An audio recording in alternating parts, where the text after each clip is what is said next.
The woman you see here is Sarah Buzzard, and roughly 5 years before sitting down for this interrogation, Sarah Buzzard was busy with some very naughty things. The mystery began on January 3rd, 2016, when an Ohio woman walking her dog at the mouth of Coldwater Creek made a call to the Mercer County Sheriff's Office. She told the dispatcher that she had stumbled upon some bones that looked like they could be human. She was right. Only a torso remained. The limbs below the knees and elbows were destructively removed, as well as the skull. Foul play was obvious. Saw marks littered the weathered, tattered remains. It was determined that the victim was a man between 20 and 35 years old, but scientists found no matches to give the victim a name. For 4.5 years, the case stood still, until a criminal intelligence analyst noticed a case where a 22-year-old man, missing since 2015, had never had their family's DNA collected. After obtaining the DNA of the man's parents, a positive identification was made. The remains from Coldwater Creek belong to Ryan Zimmerman. How Ryan and Sarah's paths intersect starts with a complicated four-way relationship and ends with a hacksaw and a vicious murder. This is the interrogation of Sarah Buzzard.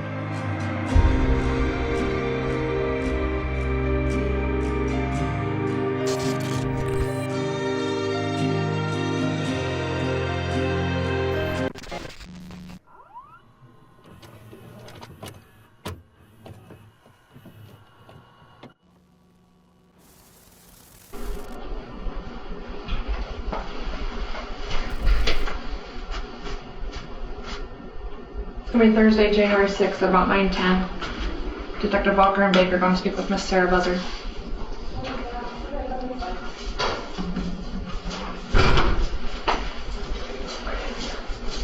Good morning. How are you doing, Sarah? Feel free to have a seat. People here.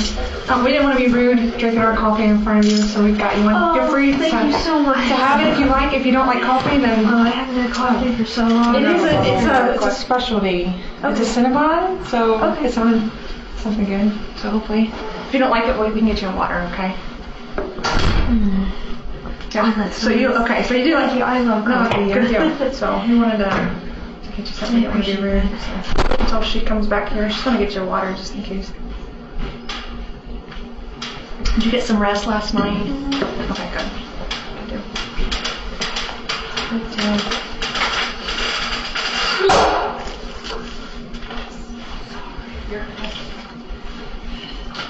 They're getting the floors all shined up out there. The bottle looks a little funny, but it's sealed. They start making everything so thin anymore. I know. Thank you. You're welcome. Well, obviously we've spoken with Mr. Lamar and Mr. Wilson, your attorneys. They're fully aware of what's going on. They've spoken with you. Is that correct? Okay. And they've given you the go-ahead to speak with us without them present. Is that correct? Yes, that's correct. Okay. I explained to them I'm still going to read you your Miranda rights here, just to make sure that's covered. But then we can just chat and clarify some things here. So that is what we will do here. Hard to believe it's January 6th already. We appreciate you being willing to come over Of course. speak with us. So. What time did you get up this morning? 8:30-ish. Okay. All right. So, read, write, speak English, correct? Okay. Highest level of education? It's a Bachelor's degree? Yes. Okay. I think we covered that previously, but I always like to make sure. And I can read it along here if you want to follow along. If you have any questions, stop me at any time, okay? I am going to initial next to each one as we go over them, okay? Okay. So before we ask you any questions, you must understand your rights. Do you understand that? Yes. This footage of Sarah Buzzard was sourced by close friend Damon Varial. Be sure to subscribe to Damon's channel for never-before-seen interrogations and amazing analysis. Link in the description below. While we fast forward through the Miranda rights, we have a quick message from this video's sponsor, Jackpot World. Jackpot World is a new, fun, entertaining, and free video game that's designed to bring you the authentic casino slots experience. Featuring absolutely beautiful in-game design, Jackpot World features more than 200 slot games with a wide range of themes, as well as the classic slots too, of course. Jackpot World is updated with new slots every week, and unlocking new games is free. On top of all that, there are many minigames like bingo, snakes and ladders, Monopoly, collecting stamps, feeding pets, puzzles, and more. Available on iOS, Android, and Windows devices, Jackpot World lets you hit a high payout jackpot easily and often, anytime, anywhere. Getting coins is easy too, with more than 12 ways to get them for free. If you download Jackpot World using my link below, you'll get 6 million coins when you log in. On top of that, if you use my code JWCM, you'll get an additional $100 worth of coins for free. Not enough? There's endless free coins and bonuses. You can collect free coins in-game every 15 minutes. Download Jackpot World today, link in the description and the pinned comment. And now, back to the interrogation of Sarah Buzzard. Okay, so, I guess I don't know what your thoughts are on the easiest way to get through this. Obviously, it's not going to be something easy to speak about. So we obviously want to make it as simple and comfortable for you as possible, but also, in your own words. We don't want to question after question after question. So we kind of feel like the simplest would maybe to be able to ask you to start kind of from the beginning, maybe when things started with when, say, Jen moved in, that kind of thing, and then just kind of tell us how things played out. Is that fair? Yeah. Okay. Jen, also known as Naira, was the woman who Sarah was married to at the time that she was arrested. However, at the time that she met Jen, Sarah was still married to her husband, Corey. During this interview, Sarah will call Jen by both a preferred name, Jen, and her legal name, Naira. So I first met Jen around, I think, late June-ish, 2014, on a dating site. And Corey, my husband at the time, wasn't going to be involved. He knew about it, but he said that he wouldn't try to insert himself in the relationship. So she and I would meet up for movies at my apartment until around the third date when we became in a sexual relationship. Around that time, I learned from her that she was transgender. She had been on hormone therapy for 6 or 7 years, but it was before she had her surgery. And when Corey found out, he really tried to insert himself into the relationship because he had this personal philosophy that a perfect relationship involved a man, a woman, and a transgendered individual. Jen was a transgender woman, which Sarah's husband Corey believed to be the perfect person for his ideal polyamorous relationship. I don't know where he came up with this. I never shared it. Before Jen and I met in person, I had told her that he wouldn't be involved, so the fact that now he was trying to be involved did not help either of us. So we had our relationship, and Corey was trying to pursue other women without success. I never knew about his conversations because I didn't want to know, and he never volunteered it to me. So then around February 2015, Jen went back to her hometown in Massachusetts to do some kind of paperwork, name change or something like that. She didn't really go into details. And then during her absence, that's when Corey started talking to Ryan online. Corey was actively excluded from Sarah and Jen's relationship. In response, Corey sought companionship on Craigslist with little success until meeting Ryan. Ryan Zimmerman, living in Corbin, Kentucky at the time, was in a period of his life where he was exploring his sexuality, including the idea of transitioning. To Corey, Ryan was a perfect fit. I didn't know about their conversations until around early April-ish, when he told me that he wanted Ryan to move in with us so that he could act on this philosophy. And we argued constantly for the entire month because I always felt like he needed this other person to make up for traits that I lacked, and that really, really hurt. It's noteworthy to mention here what might be obvious to some, but not all. Sarah says that she was hurt by her husband's desired inclusion of Ryan, but at the same exact time, Sarah was involved with another person already. Sarah took her husband's desires to open the relationship and ran with it, but when her husband did the same, she cried foul. Rules for thee, not for me. And he was expecting me to, I don't know, not fall in love, but become infatuated with Ryan when I first met him, and everything would be perfect. Sure. So we argued because he was adamant about it. I did not want it to happen. He didn't like any of the compromises that I was trying to come up with. So finally, I came up with a compromise that I still didn't like, but it was the best I could do, which was Ryan would be allowed to stay in our spare bedroom on the condition that he pay rent, purchase his own groceries, and at the end of a 3-month period, he would have to have a job and his own apartment. Because I told Corey that if the relationship he was pursuing with him was going well, Ryan could still be around to see him, but I didn't want him staying in the house the whole time. Well, that sounds fair. Yeah, which he agreed to. Mm-hmm. So I talked to Ryan online once, and I did not like him. He was extremely subservient to the point where I found it extremely annoying. Like I was asking him, what are your hobbies? What do you like to do? And he said, I like to draw. And I told him, I have a degree in that. I'd love to help you. He said, no, I'll never be good enough. So I understand that his family, I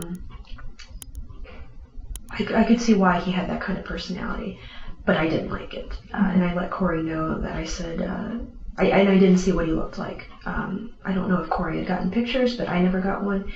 And I said, I don't think I'm going to like him when he comes, but I will still give him a chance to at least have somewhere to stay until he gets on his feet. In some ways, Sarah is already positing potentially arguable dismissal of responsibility. She shares that she had reservations about Ryan joining them and failed to convince her then-husband to not continue the pursuit. Crime channel This Is Monsters pointed out something interesting as well. Sarah uses the term subservient, but it's likely that she meant something akin to self-loathing due to Ryan's constant self-belittlement. Her lack of empathy, even after taking Ryan's past into account, is shocking. However, at the end of the day, she is responsible for her own actions. What these actions were, we will soon find out. So Jen came back around mid-May 2015.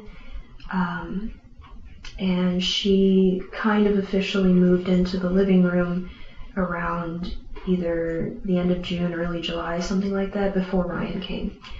So she set up her space in the living room. We fashioned a curtain to block it off from the stairwell in the kitchen, so there was a little bit of privacy. And then Ryan came, I don't remember exactly when, but I think it was either the end of July or early August 2015, somewhere in that range.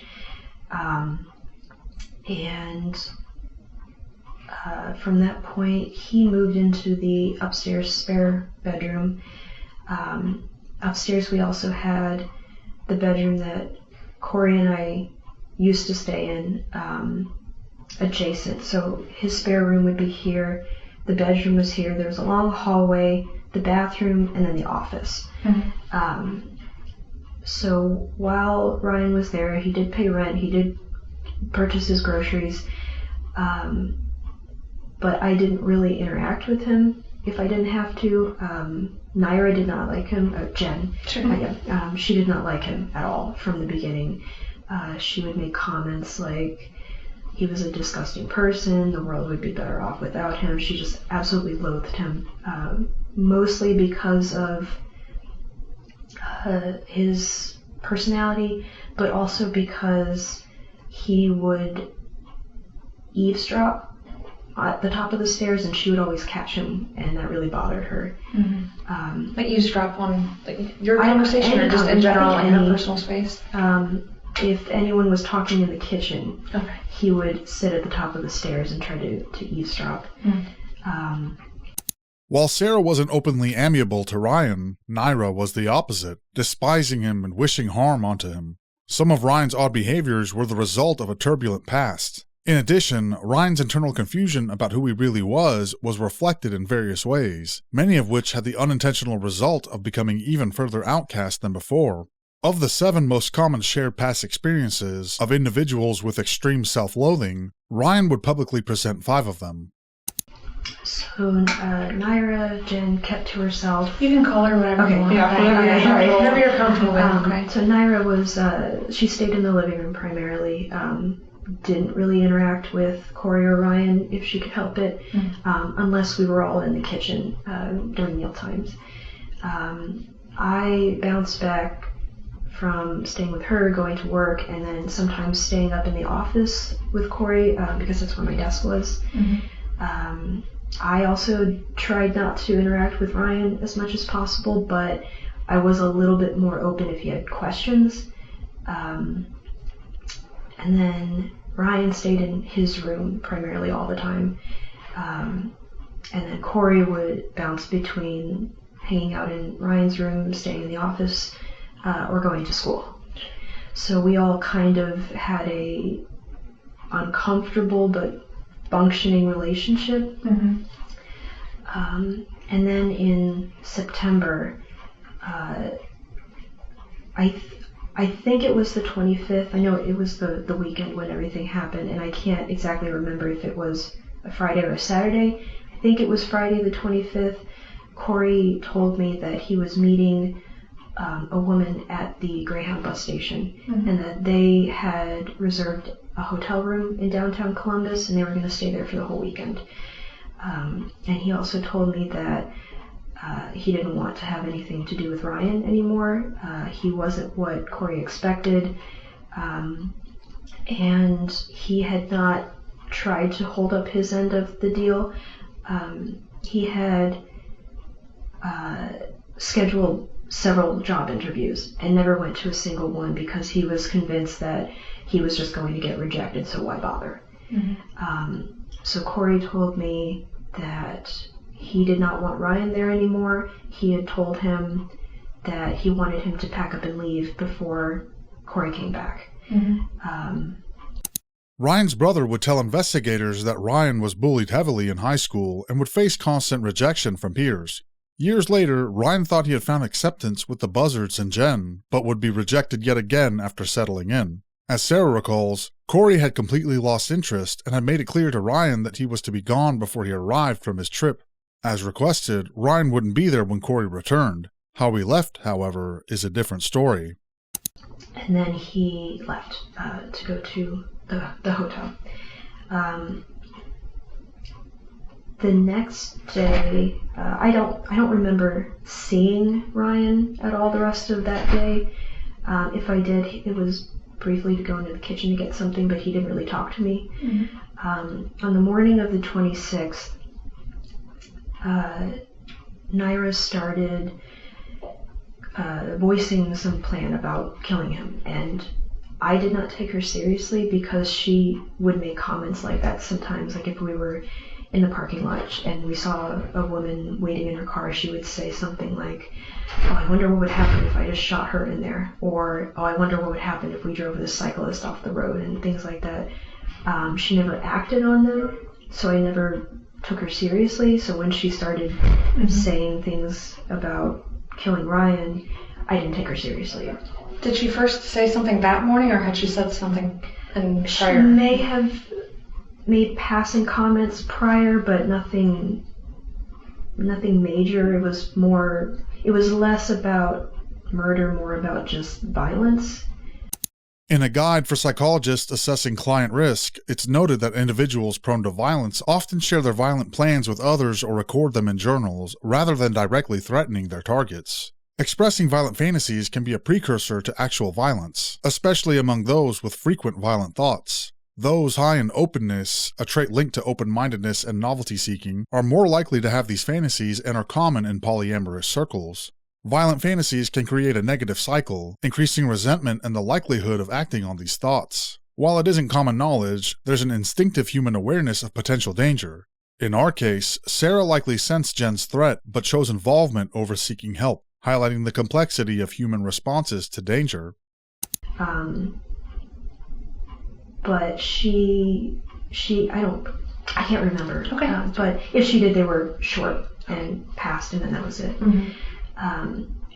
When I went upstairs at some point during the day to get something out of the office, Ryan had left a note propped up on the staircase banister asking to talk to me, and I really didn't want to talk to him because I just wanted him to go.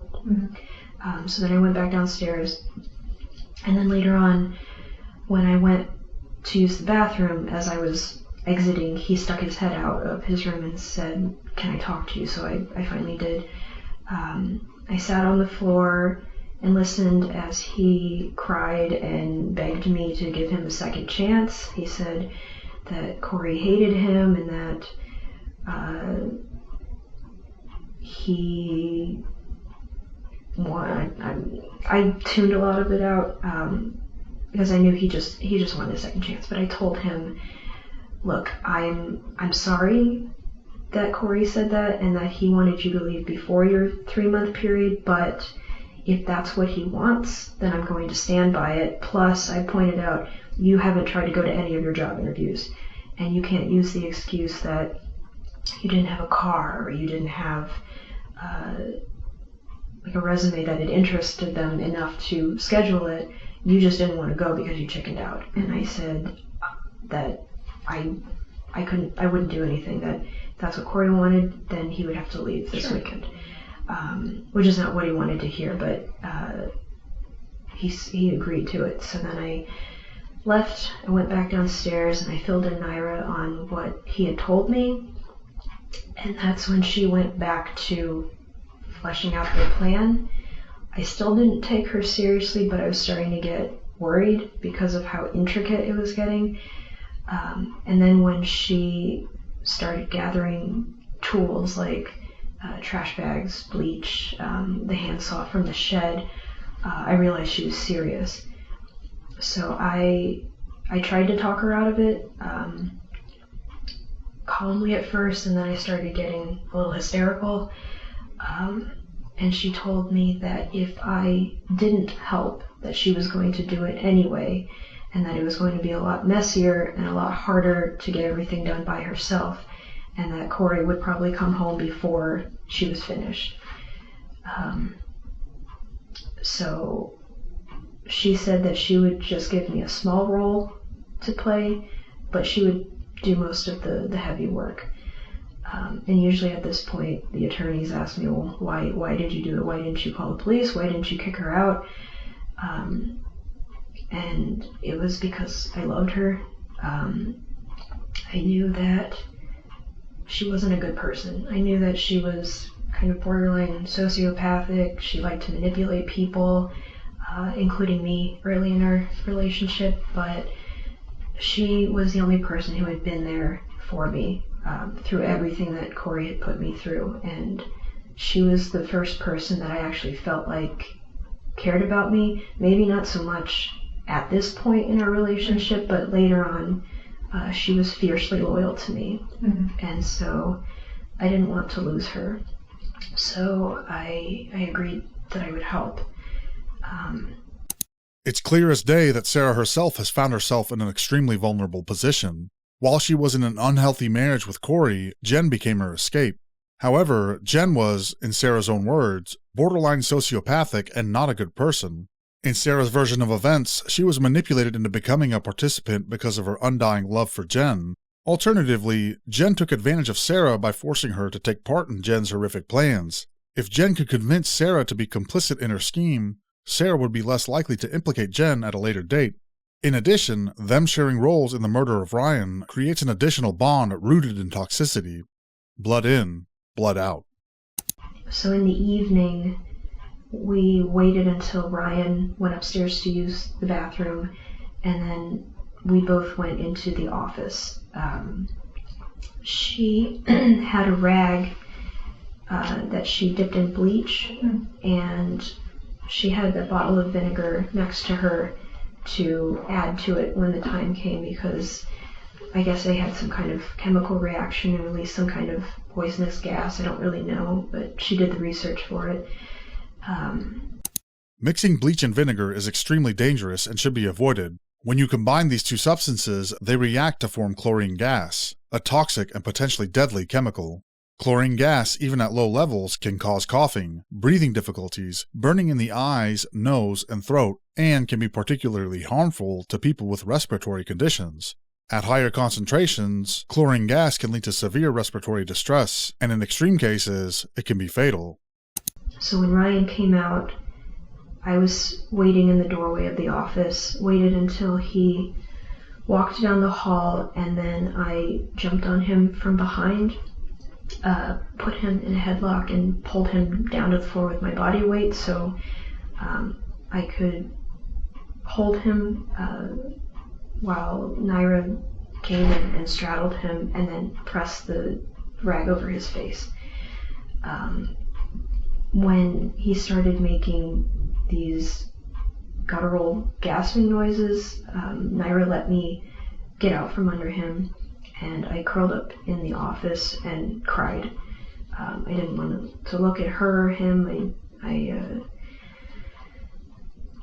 I wish that I didn't have to do it, but it was done, and I was so scared and horrified, but there wasn't, I didn't stop. I didn't stop her. I didn't.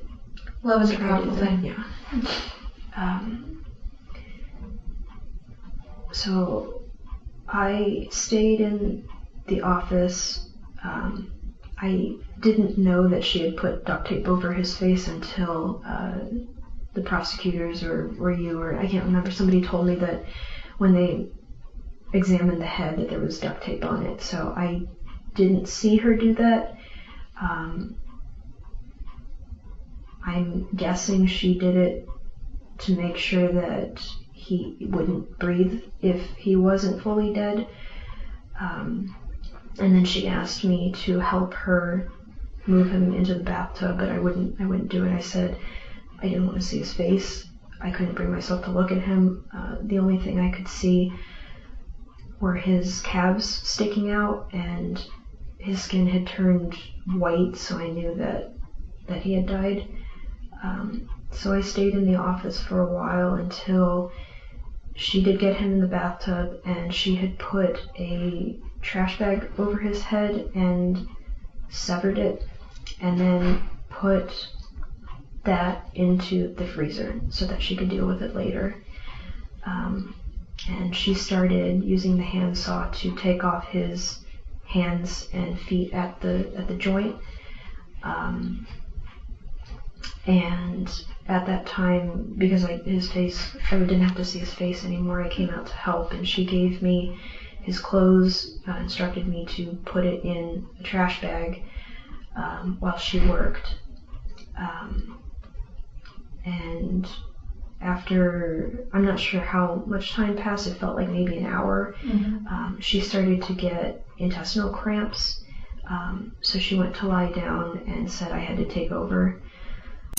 Keep in mind, Sarah has now admitted to have been a participant in not only the act of murdering Ryan, but also to being a participant in the destruction of his body. Regardless of influencing factors, by her own volition, Sarah was a willing participant. No one held a gun to her head and forced her. Sarah ultimately chose her fate for herself, and tangentially, for Ryan too. So I put the hands in one bag, the hands and the feet she told me to put in a bag, and then she also put it in the freezer for later because she said those would be the two big identifying factors and she would have to deal with them separately. So I removed the forearms and the calves at the joints, and it was slow, exhausting work, and I did not work fast enough. Her original idea was to cut up everything into as small of manageable pieces as possible and then dispose of them that way, but we didn't have enough time to do that, so we just had the head, hands and feet, the forearms went in one bag, the calves went in another bag, and then we just had to deal with the torso. Around that time, I'd say maybe 4 or 5 in the morning, I knew that it was starting to get light out. She came back to help and had this black Tupperware bin that she had kept some of her belongings in, emptied that out and brought it upstairs, and we put the torso in it, all of the pieces, and then bags that had the tools, rags, gloves, things like that, and threw those in there too. I waited while she cleaned the bathroom quickly. She said she would do a more thorough job later. And then we took the bin and put it in the back of Ryan's car. Sometime on the 26th in the afternoon, she had apparently talked to a friend online who arranged to purchase Greyhound tickets for us. I didn't know who he was, and I didn't see her do it because she just wanted to keep it on a need-to-know basis. So once we got the bin into Ryan's car, that's when she told me our plan was to drive to Illinois, leave the car somewhere deserted, and use those tickets to come back to Columbus. The quickest Greyhound route from Illinois to Columbus, starting in Champaign, takes over 13 hours. Adding the return trip and time spent hiding the victim's body parts across Illinois, the effort to cover up the murder totals more than a day. Sarah and Jen spent over 3 days on this task. As Damon Variel pointed out, in a twist of irony, they could have avoided this by simply letting Ryan move out, as the murder occurred on his scheduled eviction day. Their actions suggest that Jenna's intent was less about removing Ryan and more about fulfilling a murder fantasy. So we started driving, and I stopped for gas after maybe half an hour to an hour, and then that's when the car wouldn't start again. She took my phone and was trying to troubleshoot it while I did everything I could think of, and we couldn't get it to start, so we had to call a tow truck and have it bring it back to the apartment complex. And we asked the driver to leave it on the side of that road that ran past the complex, but I don't think it was actually part of it. And then Naira said that I needed to bring my car around because we'd have to use it instead. And when I brought it up alongside, she took some of his belongings out of his trunk, put them in my car, took off the license plates, and just rummaged around and tried to find anything that needed to be taken. And then we moved the bin into the backseat of my car. And we left his car there and started driving again to Illinois. It started getting dark. I don't remember how long we were on the road, but I knew that the day had gone by very quickly. I'm guessing a lot of the time was spent trying to get the car to start, but it did start getting dark when we left in my car. And I started, again, driving towards Illinois, and once it got dark, Naira would randomly pick exits for me to turn off on, and we would drive around trying to find dumpsters that were open and unsupervised, and we would throw one of the bags in it and then get back on the highway and keep going. So we did that until we just had the torso left, but at that point we had both been awake for 36 some hours, so I kept falling asleep at the wheel, and I told her I can't keep driving. So that's when we found the wooded area here, dumped the torso, and turned around and started driving back to Columbus. And I had to stop frequently on country roads to take a quick nap just so I could keep going. And I think it was maybe 1, 2 o'clock in the morning by the time we got back. And Corey was waiting for us in the kitchen. He didn't suspect anything, but he was angry that I had turned off my phone because he had tried to text me to see where I was. So he was furious that he didn't know where we were. I did not want to talk to him. I just wanted to sleep. So we both, Naira and I both went back to the living room and fell asleep. Even though the mountain of evidence proving Sarah's involvement would have been enough for a conviction, a confession is always something that investigators will seek to attain. Sarah has now officially implicated herself with not only the murder, but dismembering the corpse, transporting it, and being the one to leave the torso at the lake. Her callousness in retelling the story is truly haunting. I don't remember what she did with the bin. I know that she cleaned it out. I can't remember if she just threw it in the dumpster at the apartment or what she did with it, but it eventually disappeared somehow. And then she took care of the hands and feet while I was at work and Corey was at school. She did something to make it easy to pick the pieces apart and store that in a bag.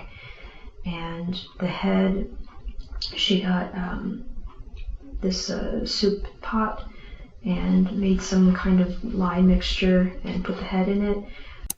Lye, which is a strong alkaline substance made from sodium hydroxide or potassium hydroxide, has a significant and typically destructive effect on organic matter.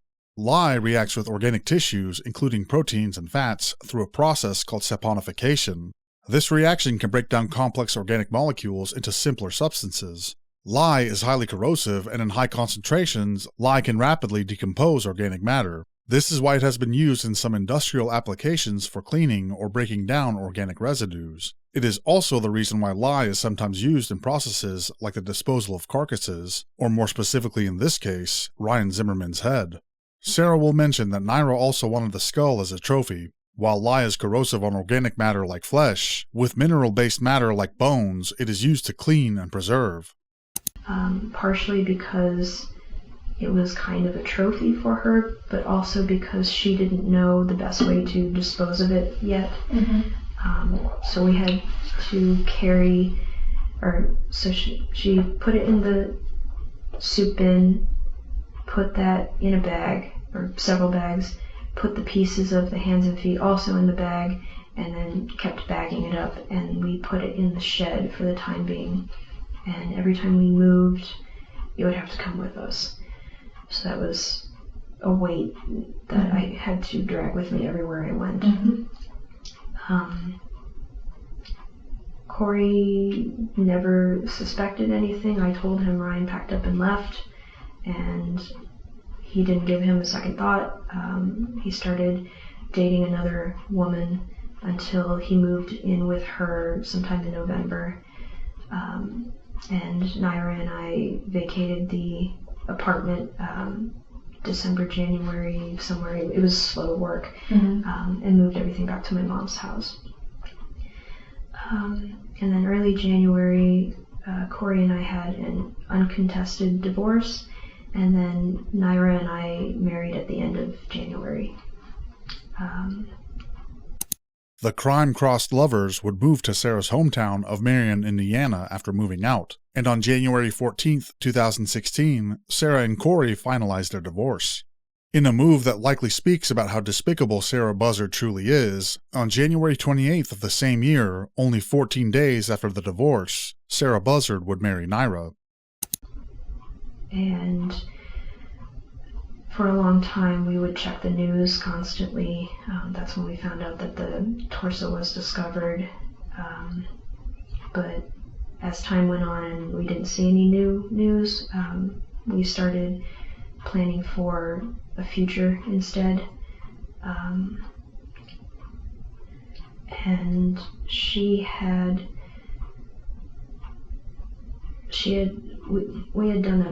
we made a suicide pact that should something go wrong or we get discovered, that she was going to shoot me first and then herself, because she said she would rather die than spend her life in prison, especially since at the time she was still anatomically male. So she said that she would probably have to go to the male prison, and that was a death sentence in itself, because she was very, very feminine. I agreed to the suicide pact, but I was also scared because I'm terrified of death. I did not want to have it go that way. Sure.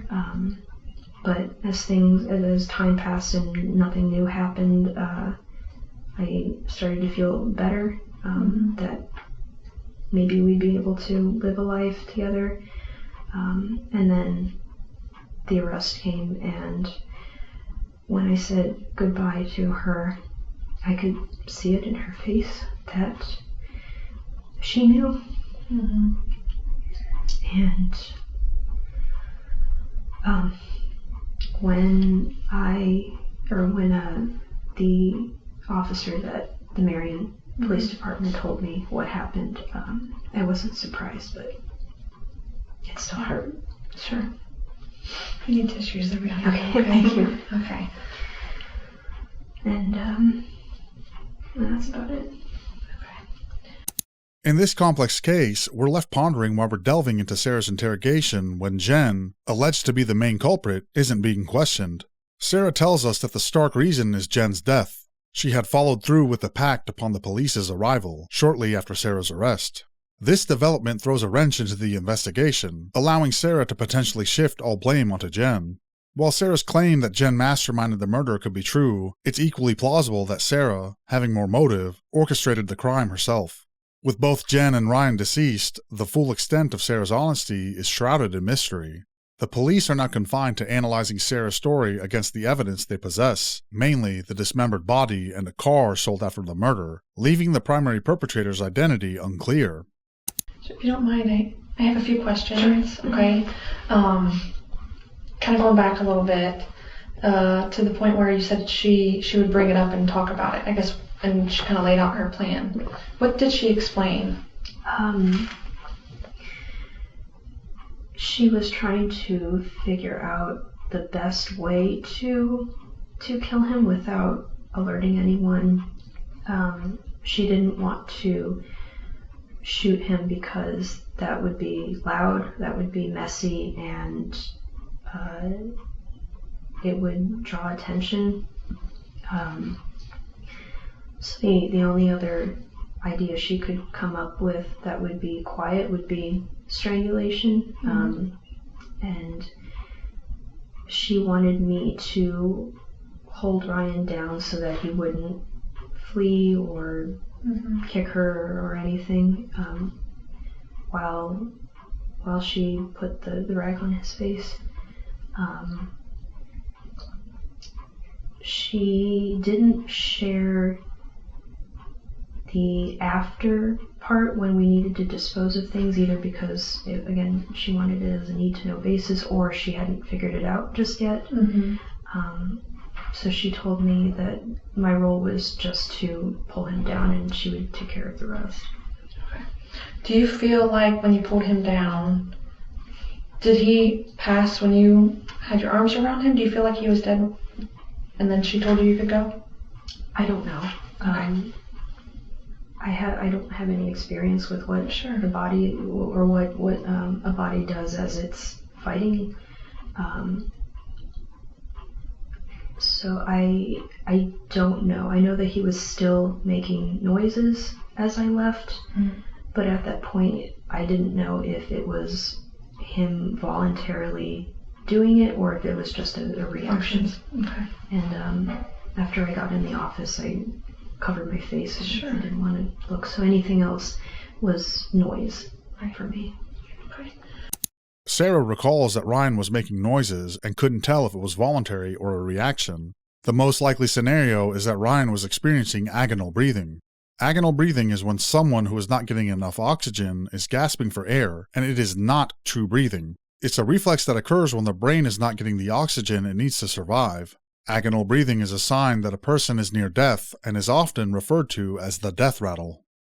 You had mentioned that she went and gathered all these different things. And I guess, what do you mean she went and gathered? Did she go to a store to buy some of this No, stuff? she got everything in the apartment. Trash bags and bleach and vinegar were in the kitchen as cleaning supplies. I don't remember where the handsaw came from. I don't know if someone left it there, if it was Corey's. It was something that I saw but never really thought about. But she knew that it was in there. In the shed. The shed, okay, which is the outside little, closet type thing. Yeah. Okay. Can you describe this all to me? It was... Or draw it?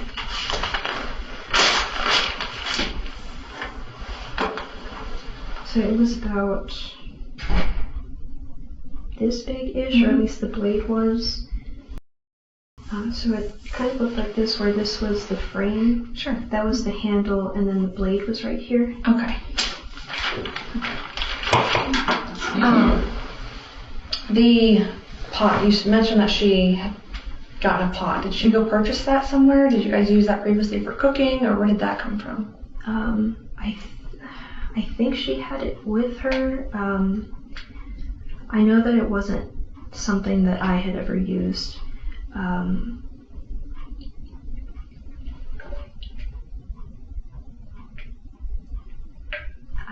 I can't remember if she already had it or if she had purchased it before. I just knew that it wasn't something that Corey and I had with us. Okay. Because you had mentioned that she brought this up previously. How far previously did she start making comments about violence towards Ryan or killing Ryan versus when it actually took place that weekend? Well, she made maybe not necessarily violent comments, but disgusted comments she would make ever since basically when he arrived. She more commonly said things like, he's a disgusting human being, or the world would be better off without him, but she didn't actually say things like, I wonder what would happen if I killed him, until that day. The day that happened. Okay. You had mentioned the bleach and vinegar on the ring. Mm-hmm. Okay. And then mentioned something different was put into the pot? Lye, some kind of lye mixture. Okay. And is that something you would have had on hand, or did she go out and purchase? That she did purchase. The head in the freezer didn't draw any attention because she had packed like vegetables and stuff in front of it, so it didn't look like it was anything. She asked me to drive her to Lowe's to purchase the lye, and then brought it back. Okay. You had also mentioned that she did her research. Mm-hmm. What do you mean by that? Researching the chemical reaction. I'm not sure what else. I wasn't either paying attention or actually there when she was doing that research. Did she have her own computer? Mm-hmm. Okay, own accounts, that sort of thing? Because as we previously mentioned or spoke, there was different searches and things on your Google. Would that have been you, like searching the jugular, that sort of thing, to make sure you got it right the first time? I didn't search for it. It may have been something that she searched for, because I would let her borrow my phone if she needed something right away. So I don't recall making the search myself. Because I can't think of any information that I would have gotten from it. Mm-hmm. So that would be something that she might have done. The car, the troubleshooting with the car, I knew that she did. She was searching how to start the car. Okay. The days leading up to this, you mentioned that Corey indicated that he, wanted Ryan gone, basically. Was how do you say, is it Naira? Naira. I'm sorry, I'm messing up every time. Was she a part of those conversations when he would explain that to you? Did she know that you wanted him out of the picture? Typically, he wouldn't say it while she was there, but I would relay the information to her, just so everyone was on the same page. Sure. Okay. Did Corey ever tell you what his issues were with Ryan, why it ended so abruptly. Part of it was he discovered that Ryan had, I think it was genital herpes. I think it was some kind of herpes because, and I don't know exactly what went on between the two of them, so I don't know how he found out or if Ryan told him or something, but that was kind of the last straw for him because Ryan wasn't what he expected or wanted because he wasn't able to start any sort of hormone therapy or see a psychiatrist for it. He was physically male, very much so, and I don't think that's what Corey expected. I don't know if he had gotten photos of Ryan that made him believe he looked another way, but just a combination of Ryan not being what he expected, finding out he had herpes, Ryan never going to his interviews, and whatever other conversations they had, all of it culminated into him wanting to go back to pursuing women and forgetting that it ever happened. Sure. The Buzzards, both Corey and Sarah, seem to harness some sort of otherworldly amount of disdain for Ryan. If what Sarah is saying is true, that Ryan misrepresented himself as well as his sexually transmitted disease status, seeing the polyamorous relationship disintegrate as a result makes complete sense. Again, if Sarah is telling the truth about who the primary driver of Ryan's death is, it paints Naira in an even more devious light. Yes, Naira killed Ryan, but Naira also had little to no interaction with Ryan. What was the motivating factor? All signs point to one reason that Naira did it, and that reason is bloodlust. Did you know that Corey was reaching out to other women back on like dating websites trying to find? Earlier I didn't. Later on I didn't see him, but I knew that he was doing that. And he, even before he started trying to act on this 3-person philosophy, he was pursuing women to try to have a threesome. And he would contact my friends while I was in college, asking them if they would be interested, and pretending like I was also agreeing to the idea, but never knowing about it. So I lost a lot of friends. People stopped hanging out with me. Roommates would call me furious, and I'd have to tell them this is the first time I've heard of it. So it was something that he always did, but after Ryan it was more open, I guess. I didn't see the messages, he didn't explicitly tell me about them, but I wasn't surprised if he'd say, you know, I'm meeting this girl somewhere or whatever. Sarah recalls Corey previously propositioning her friends for a group encounter, which she was not aware of. Again, we need to take Sarah's words with a grain of salt. There's only so much we can take at face value from a murderer who carried around the head of her victim for years. But even then, Corey's actions are reprehensible. The level of mentally abusive behavior in their relationship is astonishing. Sarah is undoubtedly a victim of an abusive and toxic relationship with Corey, and it is for certain a key factor in her becoming a part of Ryan's murder. Going back to the items used in sort of, you mentioned she got it all from the house, so like the trash bags, the vacuum seal bag, do you recall that? Those I think we got after we moved to our first apartment in Pennsylvania, because it started to smell a little funny, so we needed a better seal. And her mother had needed vacuum bags anyway, so we bought some, took what we needed out of it, and then mailed the rest to her mom to use. Okay.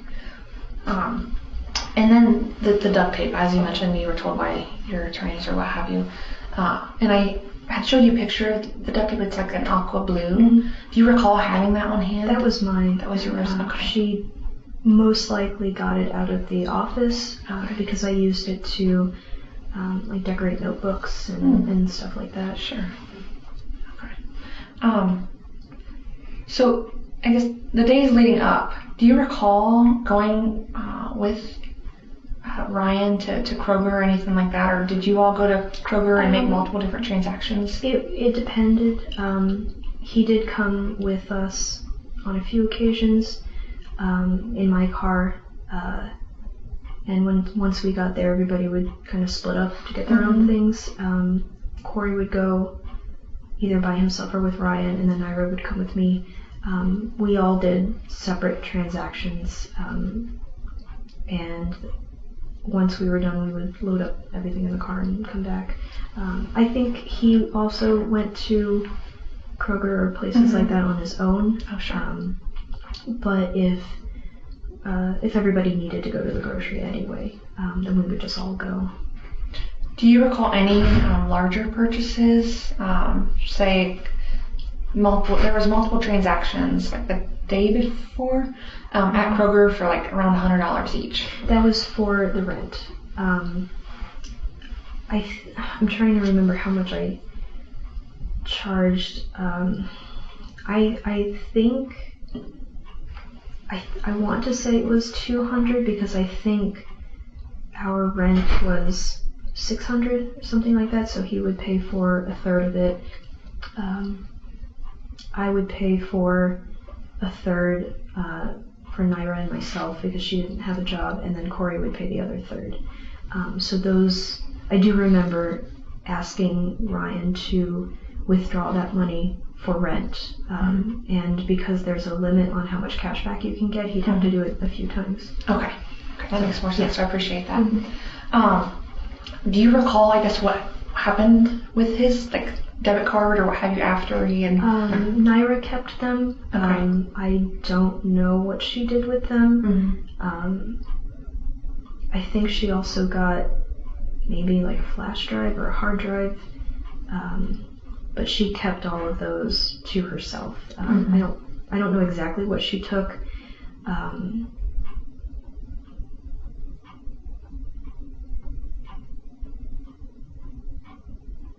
Yeah, I can't remember what was in the trunk. That's okay. Bags, boxes, and she took what she wanted and then stored it in her area. Okay. So you don't know if the debit card would have been used by either of you after he had been deceased for a couple weeks. Okay.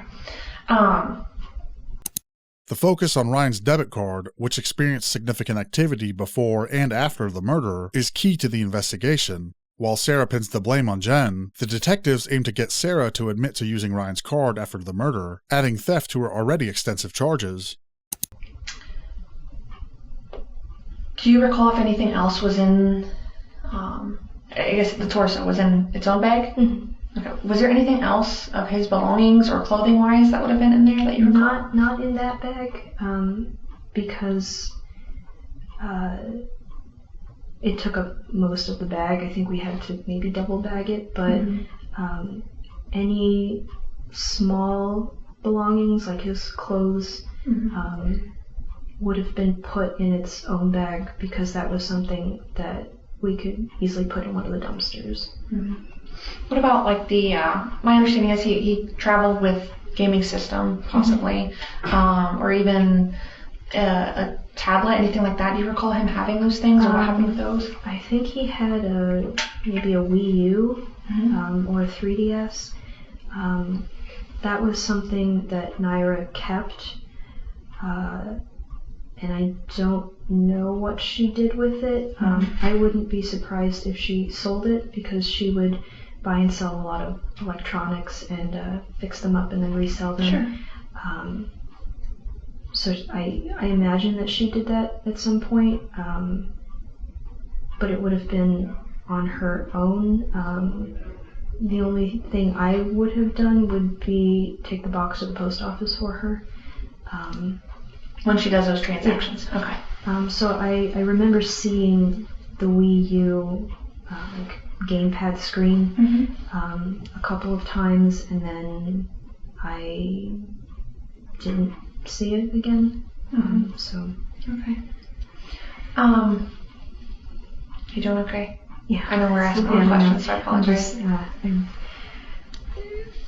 It's hard reliving this over and over and over, and Hopefully after today we can move I forward. hope so. Yeah. I think I have to do it again at the sentencing, so I'm just very emotionally drained having to do this over and over. Well, and unfortunately, in situations like this, sometimes it helps to get it all out. The more that you speak about it, then that offers closure for you as well. Yeah. So I mean, that has with me in past circumstances. So hopefully you'll get that same closure. Yeah. You mentioned that Naira kept a hard drive. Would that have included like a tablet or a computer or something, or just specifically took that out of I think it was specifically the external hard drive. I did let Ryan borrow either a tablet or an old laptop. Mm-hmm. I can't remember which. Maybe it's like I can't remember if I still had my old laptop or if I had given that to someone, but he did borrow something to use to communicate with friends, family, or be online, so whatever.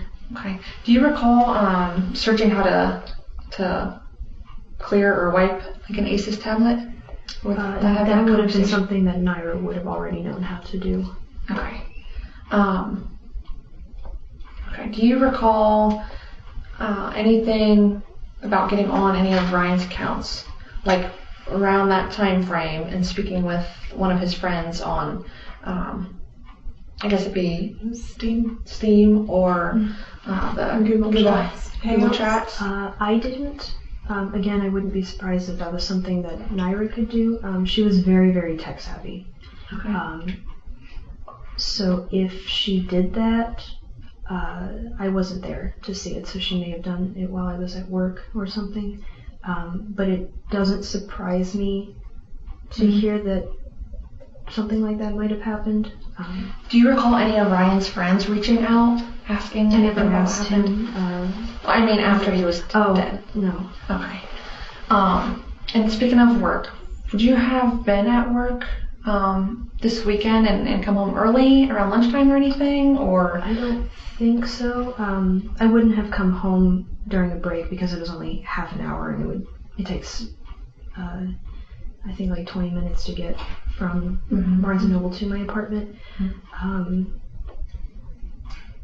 The only day that I think I could have worked might have been on the 25th. But I know I definitely didn't on that Saturday and Sunday because I was helping her with everything that whole time, and I don't know if I called off work. I don't think I did. If I did, it would have been that Sunday when we came back early in the morning, or the day after, but I can't exactly remember. Sure. But I do know that on at least the 26th and early on the 27th that I wasn't scheduled to work. Okay. So just so I understand, on the 25th is when Corey would have went to meet the woman. I believe so. Okay. Did he drive there himself? Did anybody bring him there? I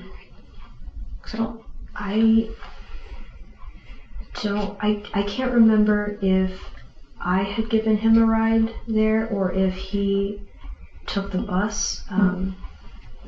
Because I know at one instance I gave him a ride and another time he went by himself. Okay. And I get that mixed up. Sure, so, that's okay. But he got there somehow. Okay, so he went on the 25th and then Saturday the 26th. When did, I guess, the plan start playing out? When we woke up, maybe it was like 10:30, 11, somewhere in the late afternoon, late morning, early afternoon. I think we were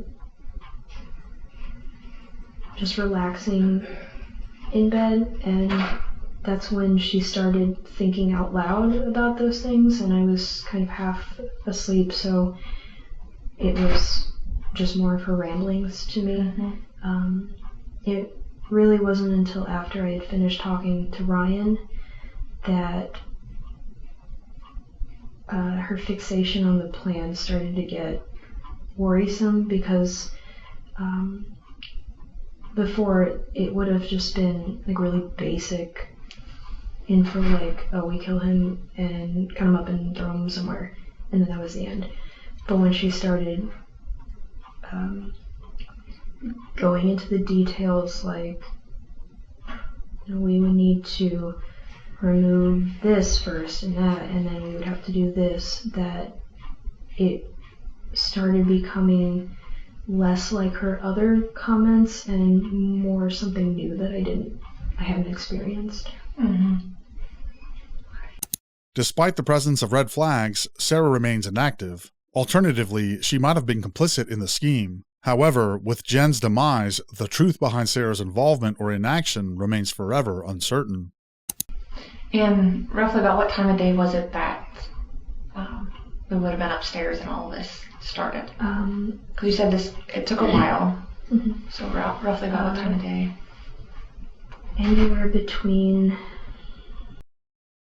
I don't know exactly the time, but I knew that the sun was starting to go down. Okay. And I don't expect you to. Yeah, so it could be anywhere from like 6 to 9 somewhere. I just remember that that the sun was setting when I was in the kitchen, and when Naira started to get the things out from under the kitchen sink. Okay. Then took a while. You said you were awake for 36 hours. About what time did you return home then after?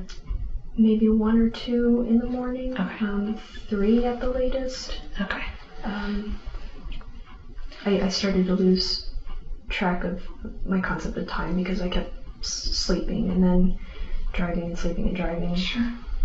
Okay. You said Corey was waiting for you at that point in time.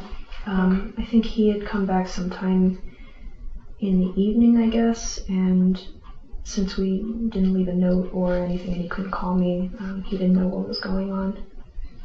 Did Naira have a phone or phone number? She kept hers turned off. Okay, so it's not something that Corey would have been able to reach out, or would he have even reached out to her? He might have. Okay. That was one thing that also bothered me was he had told me, it's kind of unrelated, but Sure, you're right. He had told me that he had asked Naira for her number and that she gave it to him, which I thought was kind of weird considering she didn't like him. And then I came to find out that he had taken my phone, copied her number, messaged her, and said that I gave him the number. And we didn't find out about that until Naira and I sat down and talked about it, and she said, oh, he said that you gave him the number. I said, no, you gave him the number. Okay. Okay.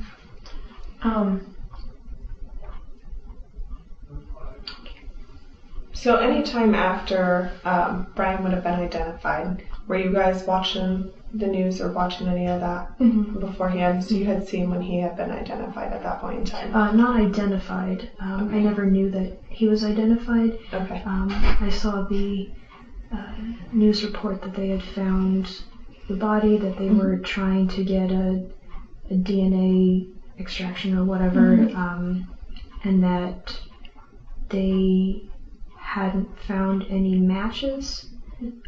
So I think maybe 2 or 3-ish years after that, we kind of stopped checking the news because nothing changed.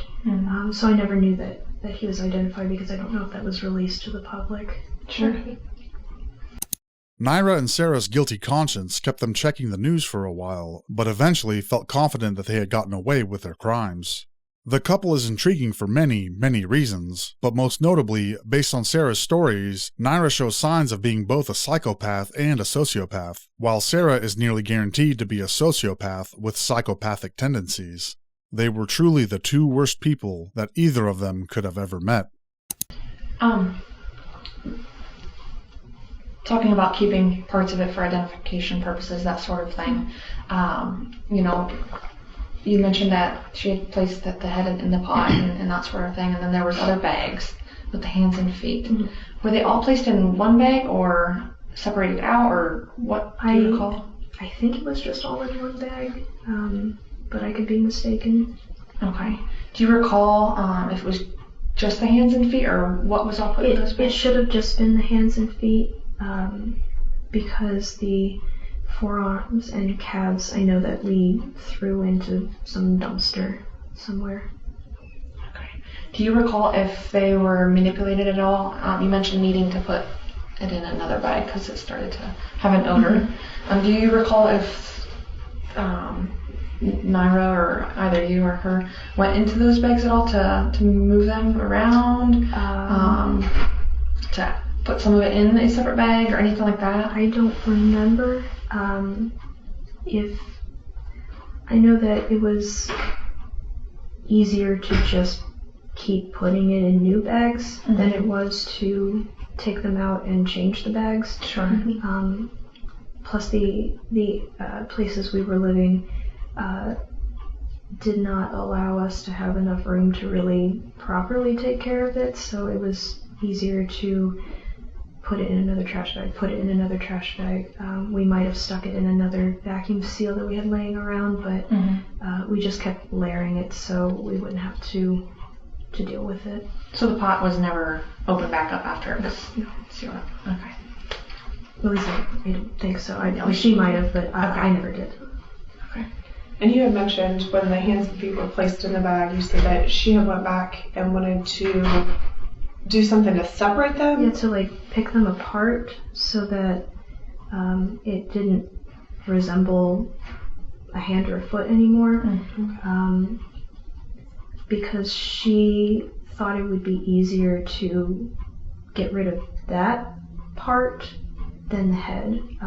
But I think once we put it in the bag with the head, at least I just kind of forgot about it and just kept everything in there. Okay.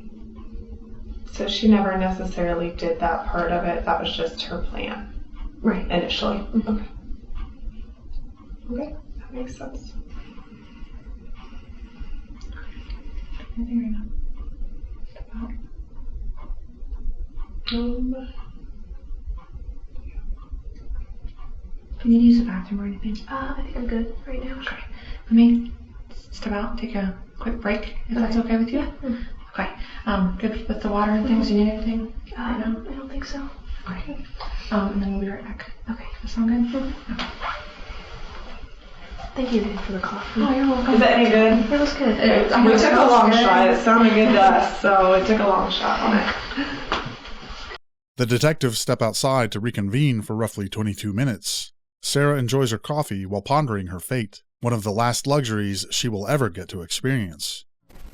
Sorry, I just have to not talk. Yeah. Don't startle you. So we have a few more things to touch on, if that's okay. Kind of went back and looked at some different things and wanted to ask additional questions for clarification.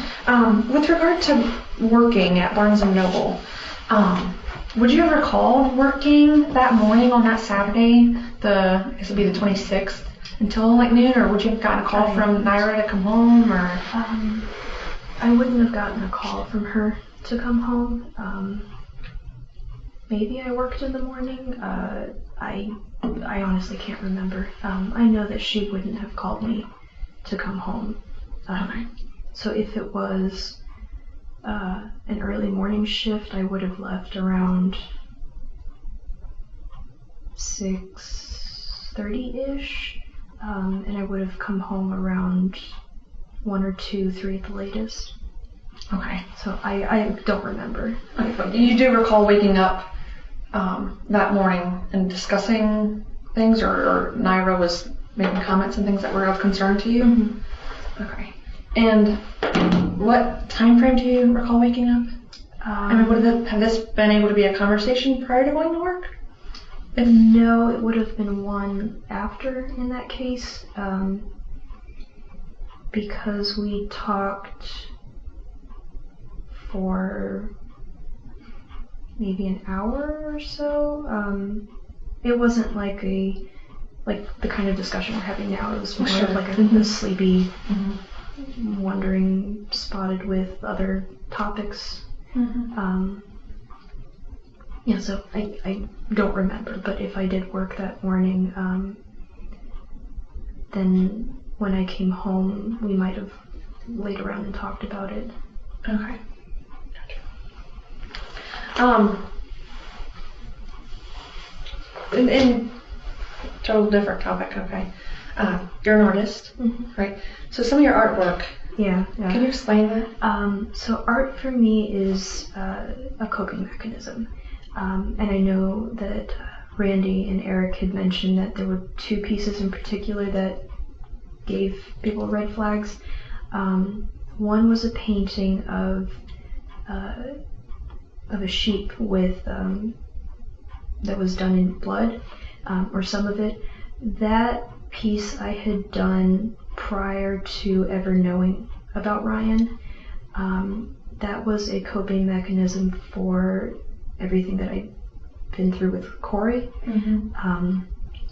And the artist's statement that I wrote about it said that I felt like a sacrificial lamb giving up my happiness so that somebody else could get what they wanted.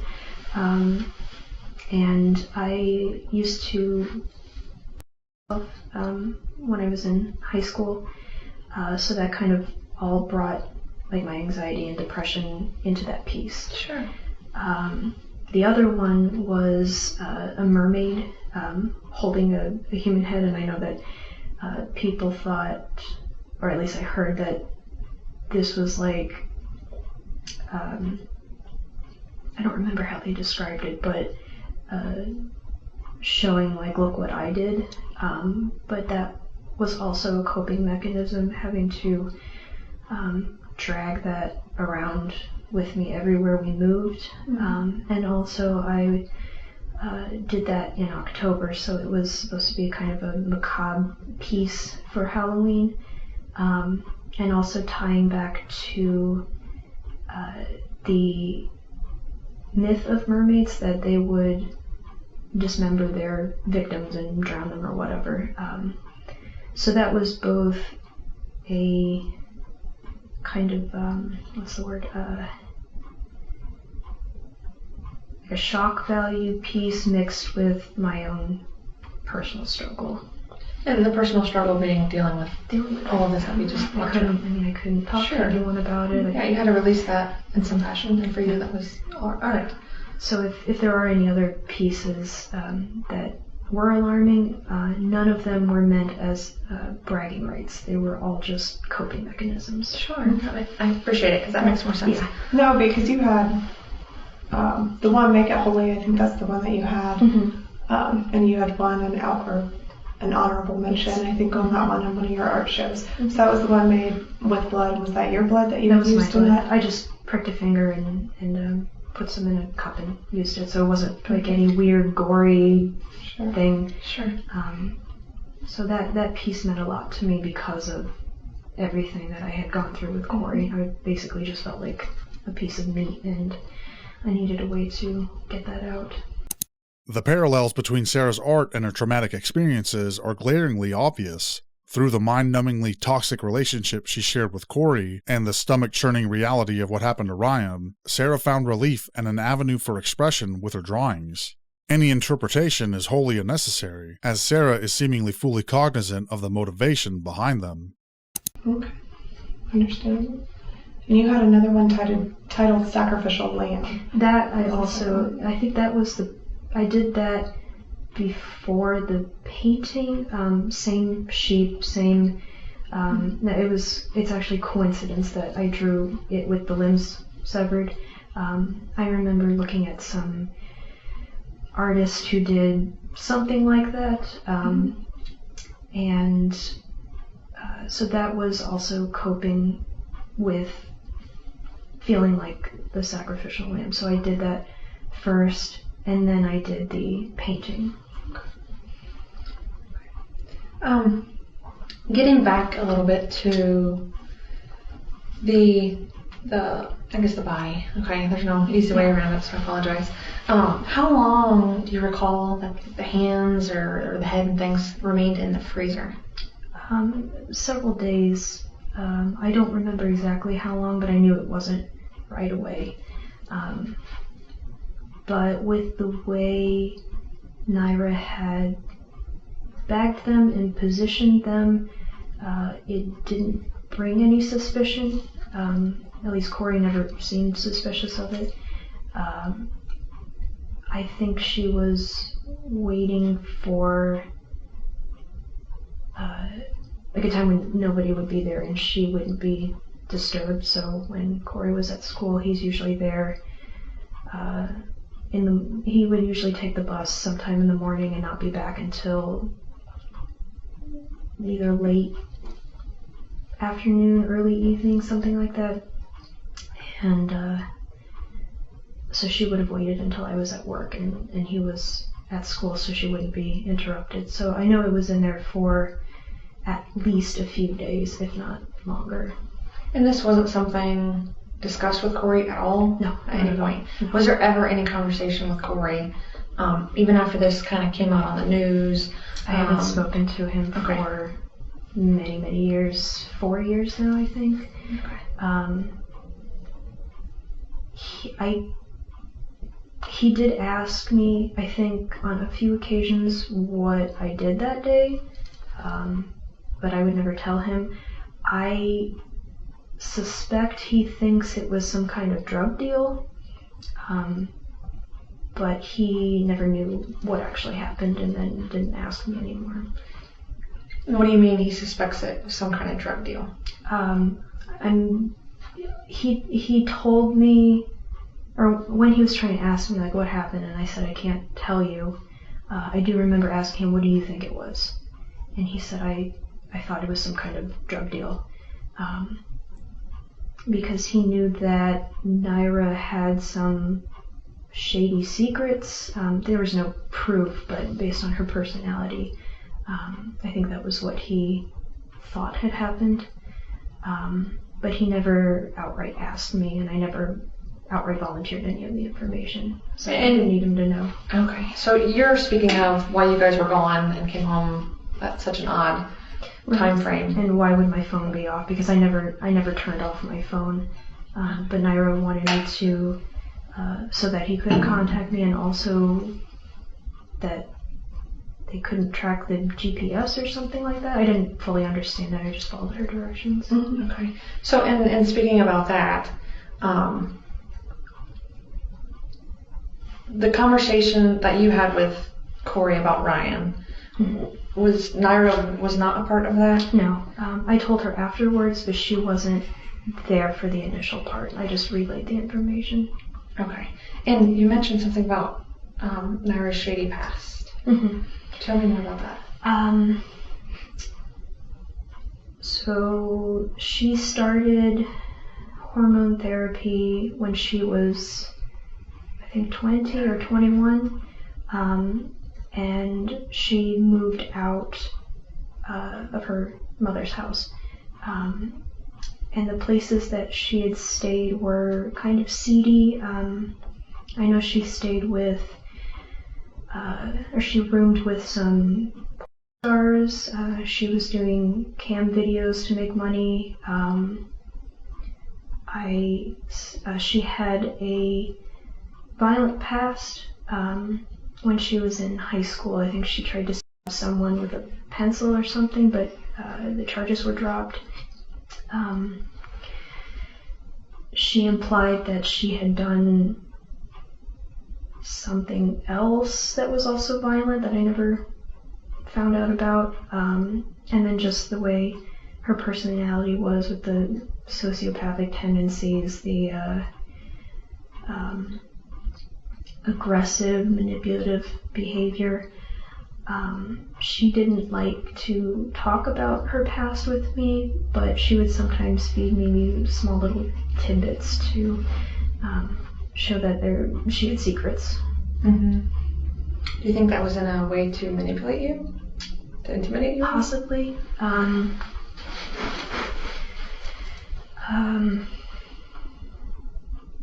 I don't really know how I felt about it. Sure. I mean, later on, the longer we were together, I just accepted it and didn't try to ask because that was her past and she would do with it what she would. But once Corey couldn't be with her and me, and once she came back, he changed his attitude from trying to insert himself to trying to make me break up with her, basically. Mm-hmm. So you mentioned that she would give you little tidbits here and there of these secrets and things. Mm-hmm. The tidbits being that she tried to stab somebody with a pencil. Was that kind of like the tidbits that she would give? That was one that she was straightforward with me about. Tell me more about that. Let's see. I don't know what grade it was. I just know it was high school. It was before she started transitioning. And I think it might have been, I don't know if this is 100% true, but I think she was at a point in her life where she knew that she should have been a woman, mm-hmm. but didn't have the resources to do anything about it.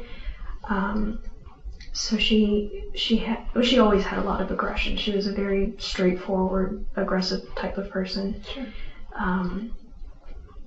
So from my understanding with the stabbing, I think she and some friends had made a comic for themselves, and the person who was stabbed took the pages and tore them up or something like that. So she took a pencil and I don't know where they got stabbed, but she stabbed them with a pencil, and she was brought to court, but the charges were dropped or some kind of agreement they came to, so it never stayed on her record. Did this happen at the school or outside of the school? Do you recall? I think it was at the school. Do you happen to know what school she would have attended? No. Do you know where her hometown was? Holyoke, Massachusetts. Okay. So I wouldn't be surprised if it was at one of those schools in the area. Okay. Appreciate you sharing. Mm-hmm. Okay. Yeah. And with all her, like, if she had these violent tendencies, was there ever a time that you were like, oh, maybe this is a relationship I want to shy away from, maybe she needs to leave? During her absence, when she was back at her hometown, I do remember that Corey took advantage of her absence to try to turn me against her.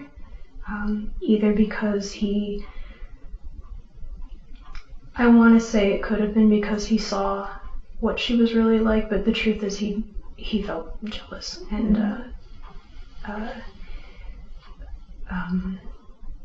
what's the word? He wanted her out of my life because I kept choosing her over him, mm-hmm. for obvious reasons. So during her absence, he started causing me to resent her. Mm-hmm. And when she did finally come back, we kind of had a fight over the phone. But what ended up happening was we stopped trying to be intimate and just started to be friends, which made the relationship stronger.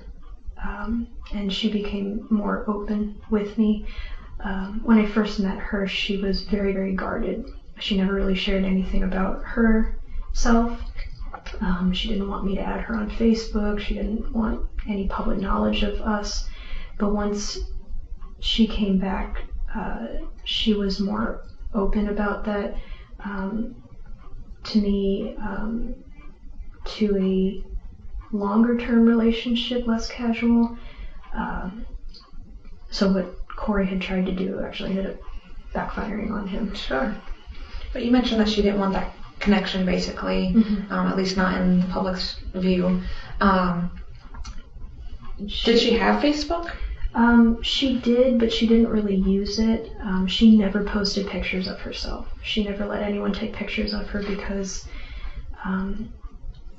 she had horrible self-esteem issues, and what she pictured as her inner self was not what she actually saw. So she had her Facebook to talk to friends, Sure. but never to post pictures or anything like that. What name would she have gone by? When I met her, she stuck with Jennifer.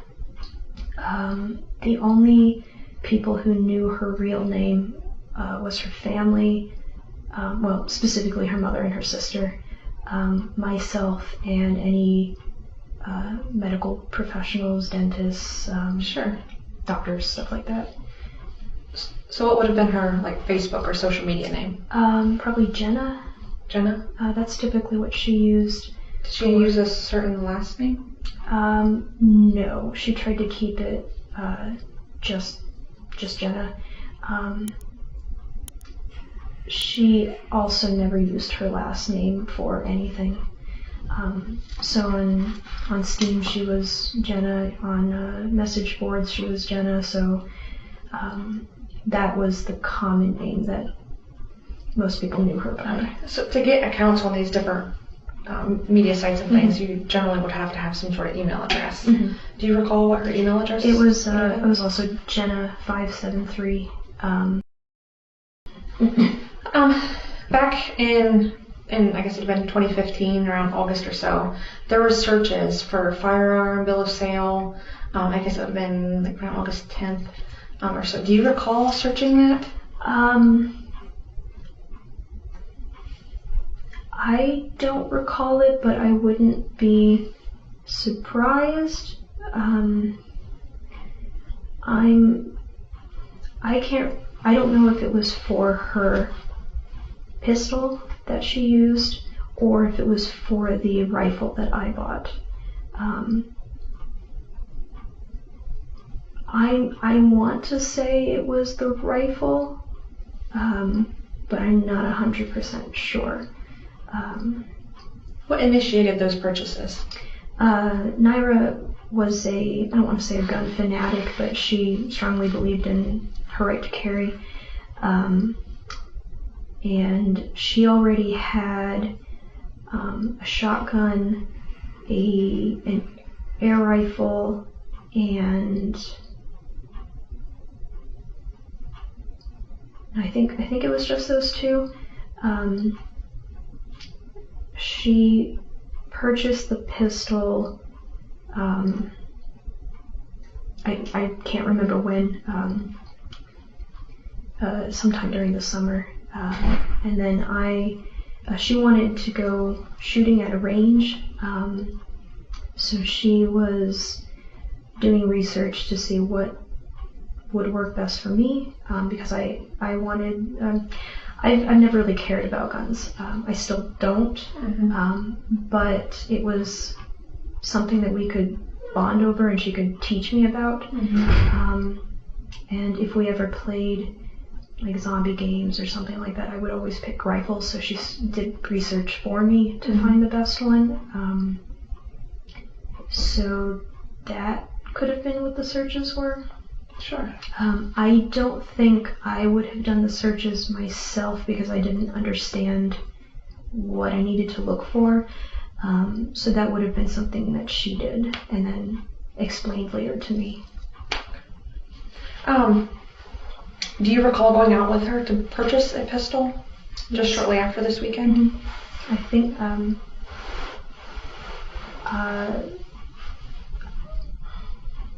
I don't know if it was before or after, but I did go with her to, I think it was Gander Mountain. At least that's where I got mine, so I imagine that we would have gone to the same place. I thought it was before, but it could have been after. I honestly don't remember, but I do remember going with her. Do you recall the conversation? I guess, was it anything to do with, possibly using it on Ryan or having it for after the fact for the impact, or when did that impact come into play?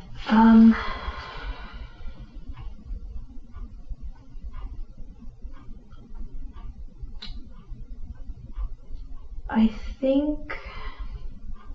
don't think we really discussed it until after the body had been found, because she became more paranoid. Naira and Sarah had entered an agreement that they would voluntarily opt out if or when they were finally caught. When Sarah was arrested, she admitted to being involved in the murder of Ryan with Naira. With this information in hand, on August 25, 2021, police went back to the home that Naira and Sarah shared to execute an arrest warrant. When the authorities attempted to detain her, Naira pulled the pistol in question out of her bag and followed through with the pact. She was pronounced dead at the scene. I don't remember if... I'm thinking the pact was after she got the pistol, because that would make the most sense. So it was sometime after January, February then that it was really spoken about.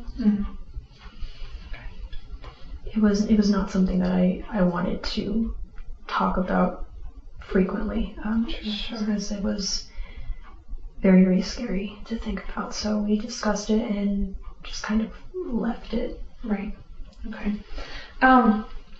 Getting back to the body and things, analyzing some of that, there had been like foil pieces discovered with some of it. Do you recall anything, including foil or, if that would have been something that would have came off of something that was used? There wasn't anything upstairs that we had used that had foil in it. It was just the trash bags, medical gloves, the saw, the bleach, and the vinegar, and some cleaning rags or paper towels, and then I guess the duct tape.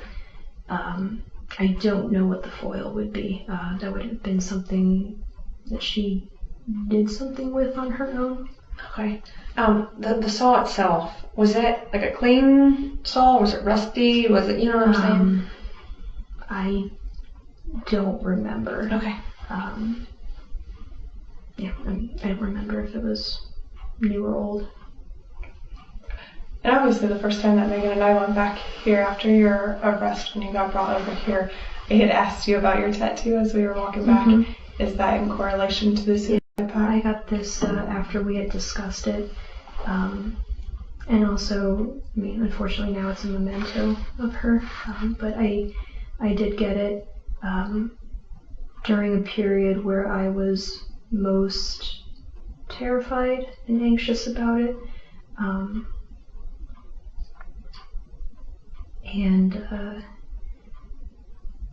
It was also, I guess, more of a reminder for her, because she would see it more than I did, and every now and then she would kiss it for good luck. So that's what the... Did anybody else know about your suicide pact? I didn't know if anybody else had seen that and questioned what that was about. I've had not any family members, but strangers have asked about it, and I would just say that it's the caliber that her pistol had. And that's all I would say about it. It's a personal thing. Okay. So Jen had used, or Naira had used your phone a lot to do a lot of these searches. Did her phone have data capabilities? I think the phone she had at the time was one that you might have gotten, the HTC silver phone. It was a little outdated, and she primarily used it for music and videos and things like that. So my phone was, whatever plan my mom had, I had unlimited data, so it was a little bit faster, and I usually always had it on me, so if she needed to look up someone or something quickly, she would just grab it and type it in, rather than like if we were upstairs, she'd have to go back downstairs and get it, things like that. Do you recall if she had a passcode on there? On hers? Or what that would be? Probably, but I okay, I didn't know if there was like a specific number that you both, would recall, that kind of thing. Okay. And prior to you and Naira meeting? I know you said that you met on a dating website. Do you remember what dating website? Craigslist. Before Okay. they took down the personal section. Sure. Okay. And that was the same one Corey was using where he had found Ryan? I don't know. Okay. He didn't share any of that. I didn't want to know. He just told me, I've been talking to this guy and I want him to come stay with us. Okay.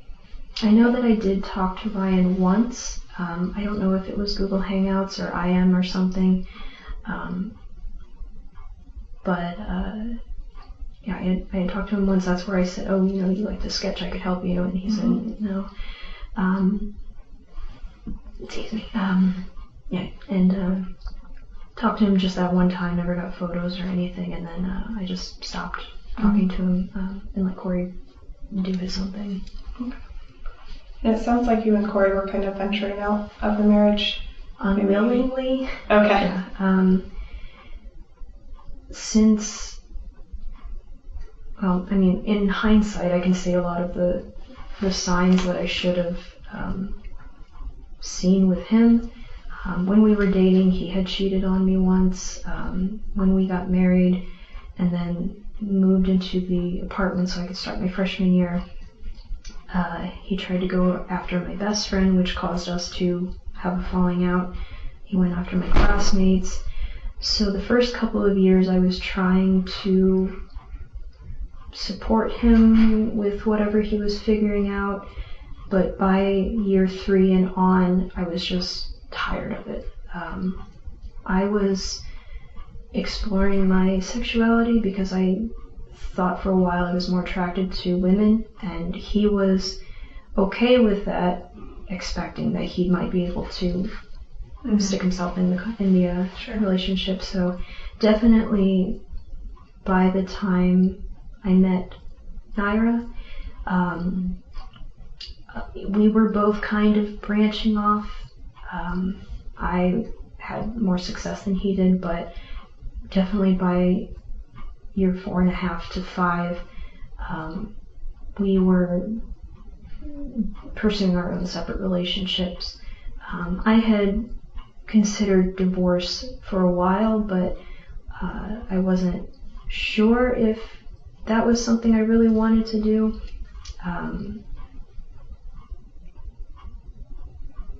And Ryan's death kind of acted as a catalyst and made me realize that I didn't want to be with Corey anymore, especially when after Ryan, in his mind, left, he almost immediately found a new girlfriend to move in. I don't think she officially moved in, but she was there enough that she acted as another person.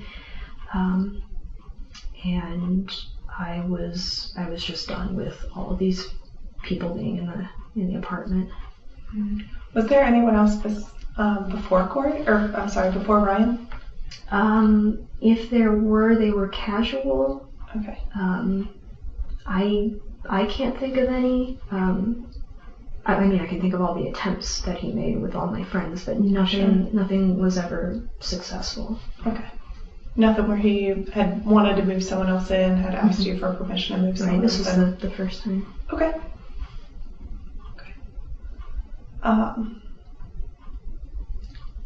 You had mentioned all of Naira's mentioning, like, the lady walking across the parking lot and how easy it would be.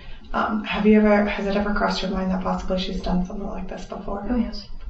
Okay. Do you have any knowledge of her ever doing this before? No. And I don't think she would have told me anyway, as whatever the term is, I wouldn't be an accomplice or keeping a secret or something like that. So I never knew for sure, but I wouldn't have been surprised. And you never asked her if she's done something like that? I asked her once, and she didn't answer, which is probably what made me suspect that something had happened, but I never pushed her for it. You said she kind of had a past, violent past, that sort of thing. Other than the pencil stabbing, are you aware of any other anything? incidents? She was never big on physical violence, mostly mental. She and early in our relationship, she did it to me too. She liked to find people's weaknesses and dig her claws into them and just keep pushing them. She would troll people online because it was funny and fun for her. And she liked seeing how far she could go pushing someone's buttons. So for our first few years together, she would do that to me until it became too much. And she worked on not subjecting me to that, but would still do it to other people online, especially if she was playing games. So her violence was usually directed to inanimate objects like cookery, clothes, whatever, but not really to other people, if that makes sense. Do you know if she had been arrested for anything else other than I don't know. I just know about the stabbing, so I'm not sure. About how old would she have been at that time? You mentioned having conversation with Ryan about him peeking out the door, wanting to talk with you, that sort of thing. Was there ever any conversation that led you to believe that he would have wanted to harm himself in any way, felt suicidal, or that he was just overwhelmed with leaving, as Corey asked? Only that time did he ever strike, I don't know if I'd go so far as to say suicidal, but at least harm. Because when he was crying and pleading, he was pulling on his hair a little harder than one would normally do and hitting himself in the forehead with the heel of his hand, to the point I could hear it echoing. He had never said or displayed suicidal tendencies. The only other time that I saw him come somewhat close to how he acted in the bedroom was when he did the dishes not very well. And when Naira came down to put them away or use one, she called him out on it. And I do remember her trying to explain to him, this is how you can make sure that nothing is left over. And it was a conversation where it would have made sense for him to say, oh, okay, I'll do it better next time. But instead he collapsed into a chair crying and saying, this is the one job that I have to do and I can't even do it right. And I know all of us were in the kitchen and we were all shocked at that response. So I assume he had a lot of anxiety. He obviously had a lot of self-esteem, self-confidence issues. And I don't think he really knew how to handle criticism, so that's why he acted the way he did. That's why he eavesdropped on the stairs. He was, I know he had a lot of problems, but it wasn't something that I wanted to help coach him to figure out. I just let him do his own thing. Sure. And that conversation where he was pleading and crying and things, was that morning? Okay, I guess it'd be Saturday. Yeah, sometime on Saturday. Okay. I don't think it was, I don't remember exactly when, but either probably in the early to mid-afternoon, something like that. Okay. And you said, obviously these weaknesses of Ryan are obvious to all three of you in this apartment at this point in time. And you said Naira liked to latch onto those, kind of dig her claws into those weaknesses. Is that something that she did to Ryan as well? Absolutely. Okay. And I guess how would she go about it? Would it be like more verbal put downs, things like that? Did she ever get physical towards him at all? Okay. It was always verbal. Probably because the things that she would say or point out stuck a lot more than if it was a physical altercation. So you mentioned that you had brought Naira up to speed on the part where Corey told Ryan he needed to leave and that sort of thing. And then was that before the conversation that she started making comments about killing him and the plan? Or why wouldn't she have just left him pack his things and leave? I don't know. That's because I remember telling her, why can't we just let him go? Why do you need to do this? And the thing she said was along the lines of, someone like that doesn't deserve to be out in the world to ruin someone else's life. So I think in some perverse way it was her idea that I don't want to go so far as to say she was dealing out justice, but she just felt very strongly that he didn't deserve to be out there. You had mentioned in prior conversations that you felt like Ryan had ruined your life. Did you express that to Nora? No. When I said that the first time, I was doing it to protect her. I didn't like Ryan. He did disgust me, but I didn't feel that he ruined my life. Corey ruined my life. Every problem that I had suffered through was a direct result of his actions. So I didn't like what Ryan had done to my relationship, but I didn't blame him for the outcome, and I didn't blame him for the resulting divorce. Sure. Any animosity I have still is towards Corey. Sure. Understandably. Yeah. And that's why we tried to be friends for the year after we divorced, but it was not good. So I just cut him off completely, and I haven't spoken to him since then. And I hate to go there, and this is going to sound really mean coming from me, but it popped in my head. So you said you were trying to protect Jen. Knowing these packed in place and that was her game plan, I guess, why try to protect her at that point in time? Yeah, that's what I thought about in hindsight.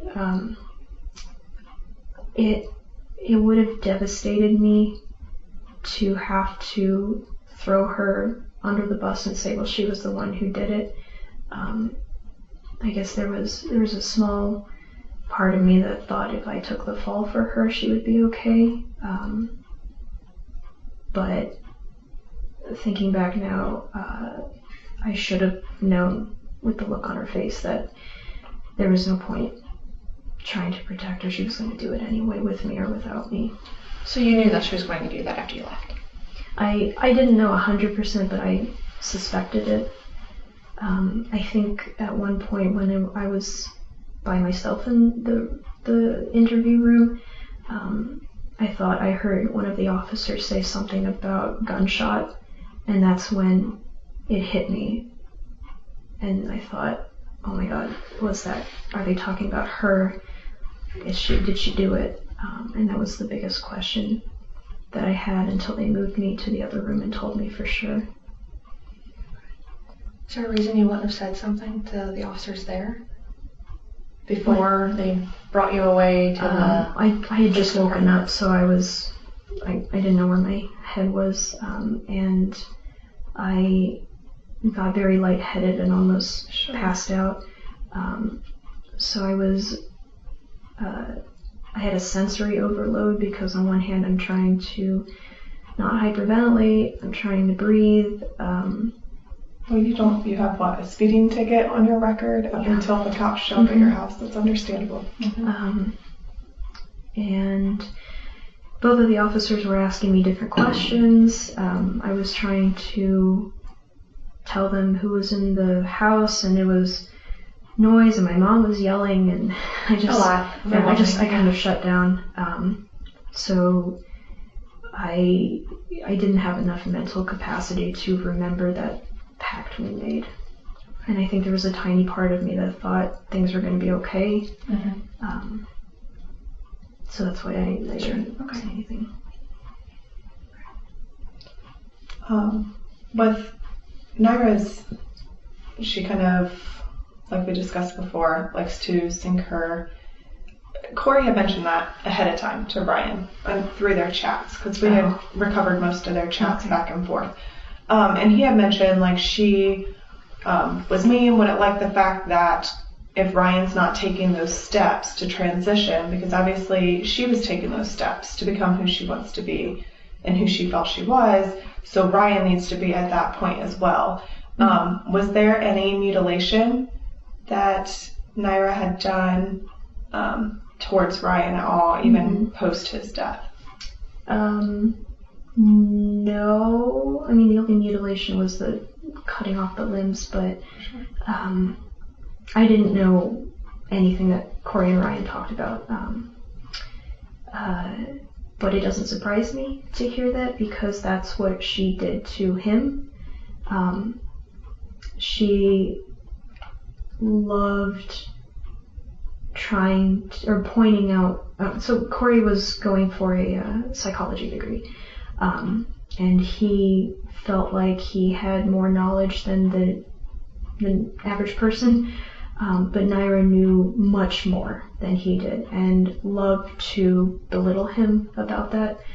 And I think he was bitter about the fact that I was grieving over her being gone for those months. So he was trying to paint her as this awful person who everyone needed to avoid, which unfortunately it worked on me, and I guess that's why he said it to Ryan. She was a little, what's the word? She was hypocritical about transitioning.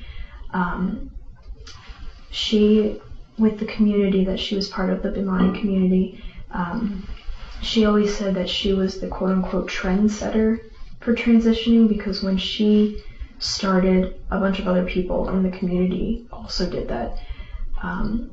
But her opinion of people transitioning was she didn't like people who wanted to wear it like a badge, if that makes sense, like going around saying, "Oh, look at me! You need to use my proper pronouns." Excuse me, just beat that over them. She said that if you want to transition, your goal is to just fit in, and that's what she tried to do. She didn't point out anything. She tried to be as feminine as possible, because that's what she wanted to be, was a woman. And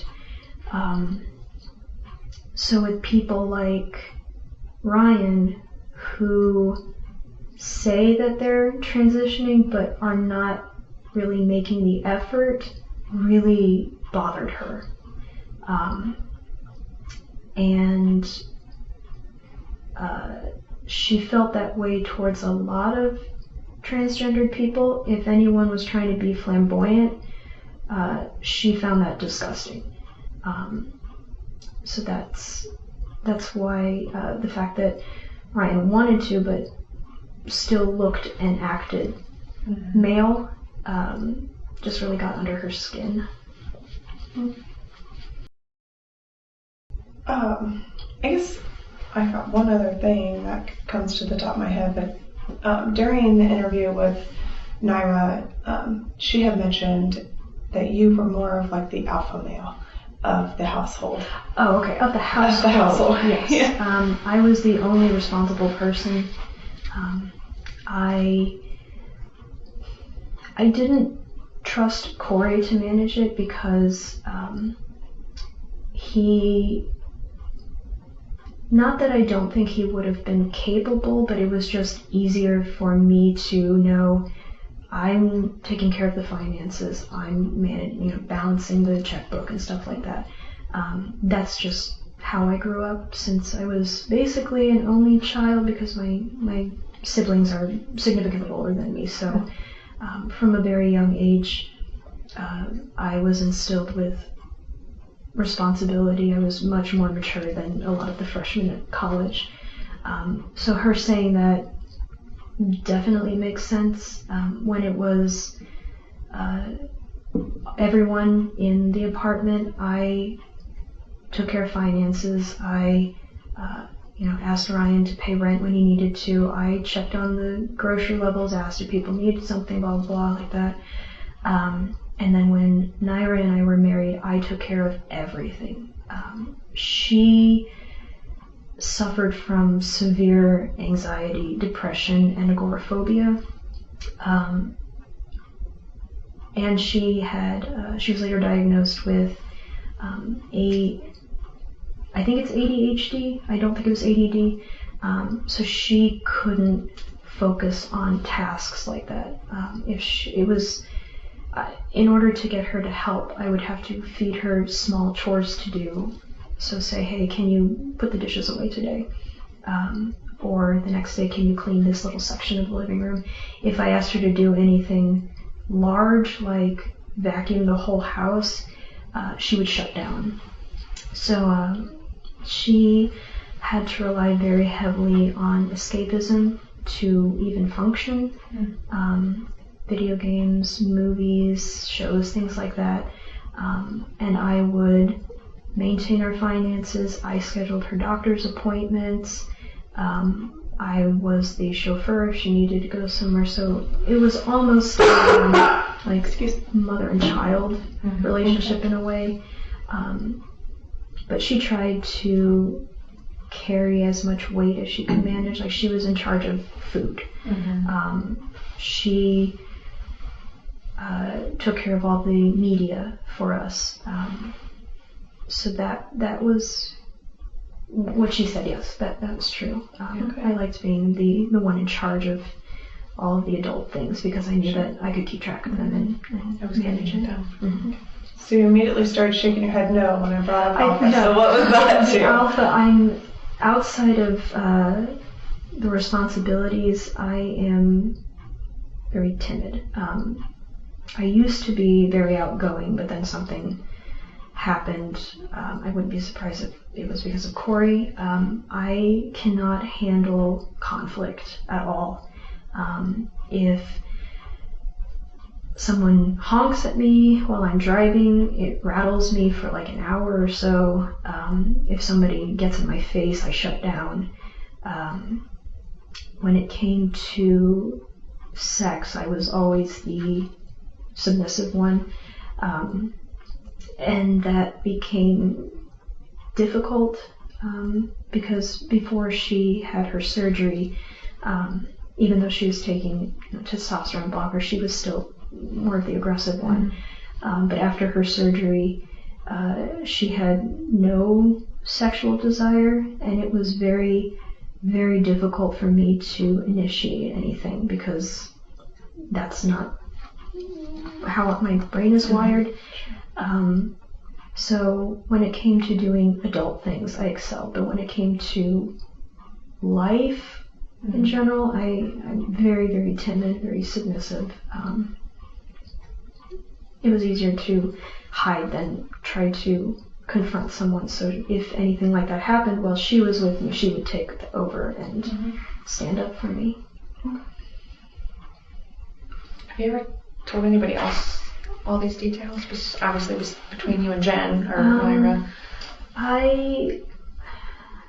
When Corey and I think it was before we actually got divorced, but it was already on the court docket or whatever. I had told my two best friends at the time, but I only filled them in on the relationship details. And also my family, my mother, my father, and my brother, I gave them just the relationship part. So I kind of went into enough detail that they could understand what Corey did to me by finding other partners and what Jen did for me.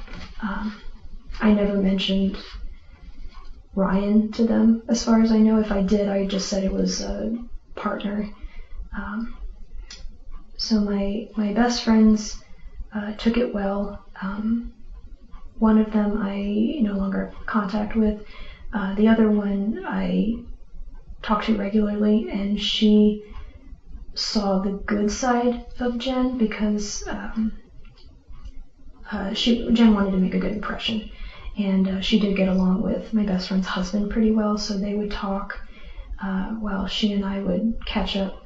And she said that she saw how happy Jen made me. My dad took a while to warm up because he's very religious, but eventually he, I guess, accepted her. He didn't know that she was transgender. Nobody knew except one of my best friends, the one I lost contact with. So my mom was pretty accepting. My brother, I don't think ever did, because she was very bossy. She wanted things to go the way that she thought. So when he first met her, he got that feeling that she was just manipulating me. And even today, he's still very bitter at her, accusing her of being selfish and leaving me behind, and reminding me of some of the things that she's done. I don't remember what the question was. No, you're good. I'm going to follow up with another one. Have you ever told anybody about the killing itself, like how that all went down? I didn't tell anyone. I feel like she might have told 2 people that she trusted, because they would have been like our safe house. If we found out, we could drop off the grid and stay with them. I don't know how much detail she went into, but I know that she had mentioned that she was talking to a couple of people, and that would these have been the same people that would have purchased the Greyhound tickets? Maybe. I don't know. Detectives take notes while Sarah shares some background information on Naira's other friends, family, finances, and other aspects of her life. Okay. You mentioned her mom. What would be her mom's name? Doreen Desmarto. Okay. I'm not going to ask you to spell it. Okay. I could spell it. You could spell it? Could you spell it for me? So it's Doreen is Doreen, and DESMARTAU.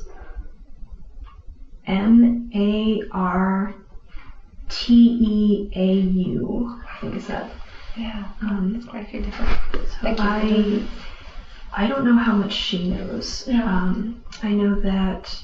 I'm not looking to. Okay. Because I think she's still in a lot of pain, and I can imagine what she's thinking on the news. Because right now, what's on the news is the statement I originally made. Sure. I have written to her to see how she's doing, and she was able to arrange the funeral, but she is not handling this well at all. Hoping that she maybe responded to your writings to her? She sent me a letter once, Okay, and I haven't been able to write her back because it hurts too much. Sure. But I know that she's been texting my mom, and my brother has been helping gather up some of Jen's belongings and mailed them back to her, like her clothes, some of her toys, little mementos, the gaming things. Sure. But I don't think she's at a point where she can find closure yet. In due time, hopefully, one day at a time. Yeah. At the beginning, you kind of mentioned a statement for sentencing, that sort of thing. Obviously, you probably have a lot that you'd like to say, I would assume, given our first interview and then today's discussion, that sort of thing. Is that something that you would be open to sharing at some point, or just after? I could. Most of it, I'm trying to keep. Is a lot of it the details that we spoke of today? I started from when I met Naira on Craigslist, and then all the way to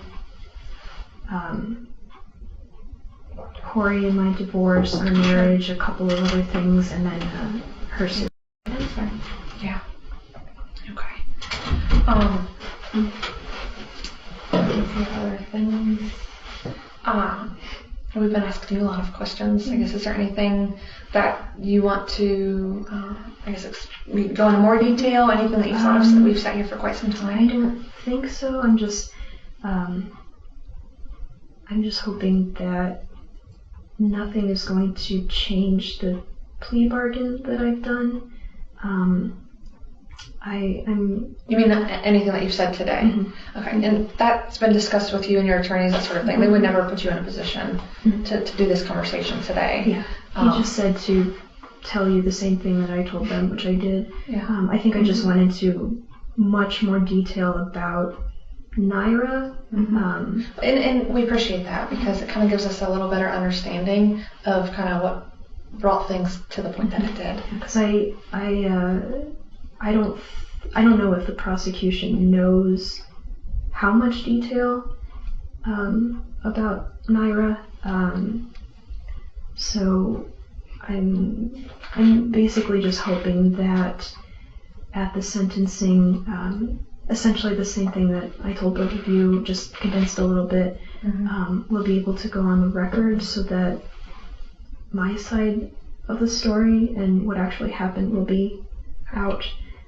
Because the last time I was in the papers, it was awful. So many things on there I wanted to say that's not true, that's not what happened. So this is the only time that I'll be able to. Sure. I did think of a couple of other things. Early on, when I was first... What comes after the arraignment? The indictment or something like that? Okay. The papers had pointed out the large sum of cash and my plane tickets, and assumed I was going to use that to flee. And I never got to correct them about that. The money was about $17,000 some dollars. That was supposed to be for a house down payment. Every month I would take a little bit from Naira's Social Security to put it in cash. One, because mostly I did it in cash so I wouldn't be tempted to spend it. Sure. So I put it in a lockbox, hoping that I would be able to save enough to get a decent down payment. And then with the tickets, they had pointed out the two that I had pending and all of the places I had been to. I love to travel. My parents love to travel. I've been to so many places with especially my mother. And that's why I had been flying all over the country and internationally before with her. And the two tickets that I had pending, one was to go to Nevada, and that was to look at plots of land, houses on the market to get an idea of what we could get. And then the one in September was a gallery show opening that I had gotten a piece in, and I was going to fly out there to see it. So that's what those things were. I guess I just want it to be known that I wasn't ever a flight risk. I had those because that was the life that I like to live. Sure. Well, I appreciate you clarifying. If I might ask, why Nevada? That's where Naira stayed for, I think, 6 months. And she loves the desert climate. She had lived in Paradise, which is close to Las Vegas, and she loved being there. She always talked about how much she wanted to go back to the desert, and that land out there was much cheaper than anywhere else. I didn't really have a place that I wanted to stay permanently, so I was fine with going along with her wanting to live out there. And speaking of traveling, when you all went to Thailand, where did the pot and the bags and things remain? So I was still staying at my mom's house.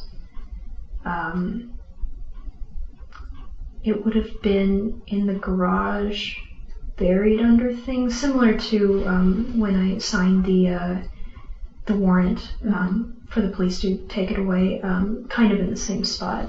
At the time, my mom's garage was very, very, very full, so it was easy to lose something in there. Sure. So we just stuck it in the back in... So it remained at your mom's? Yes.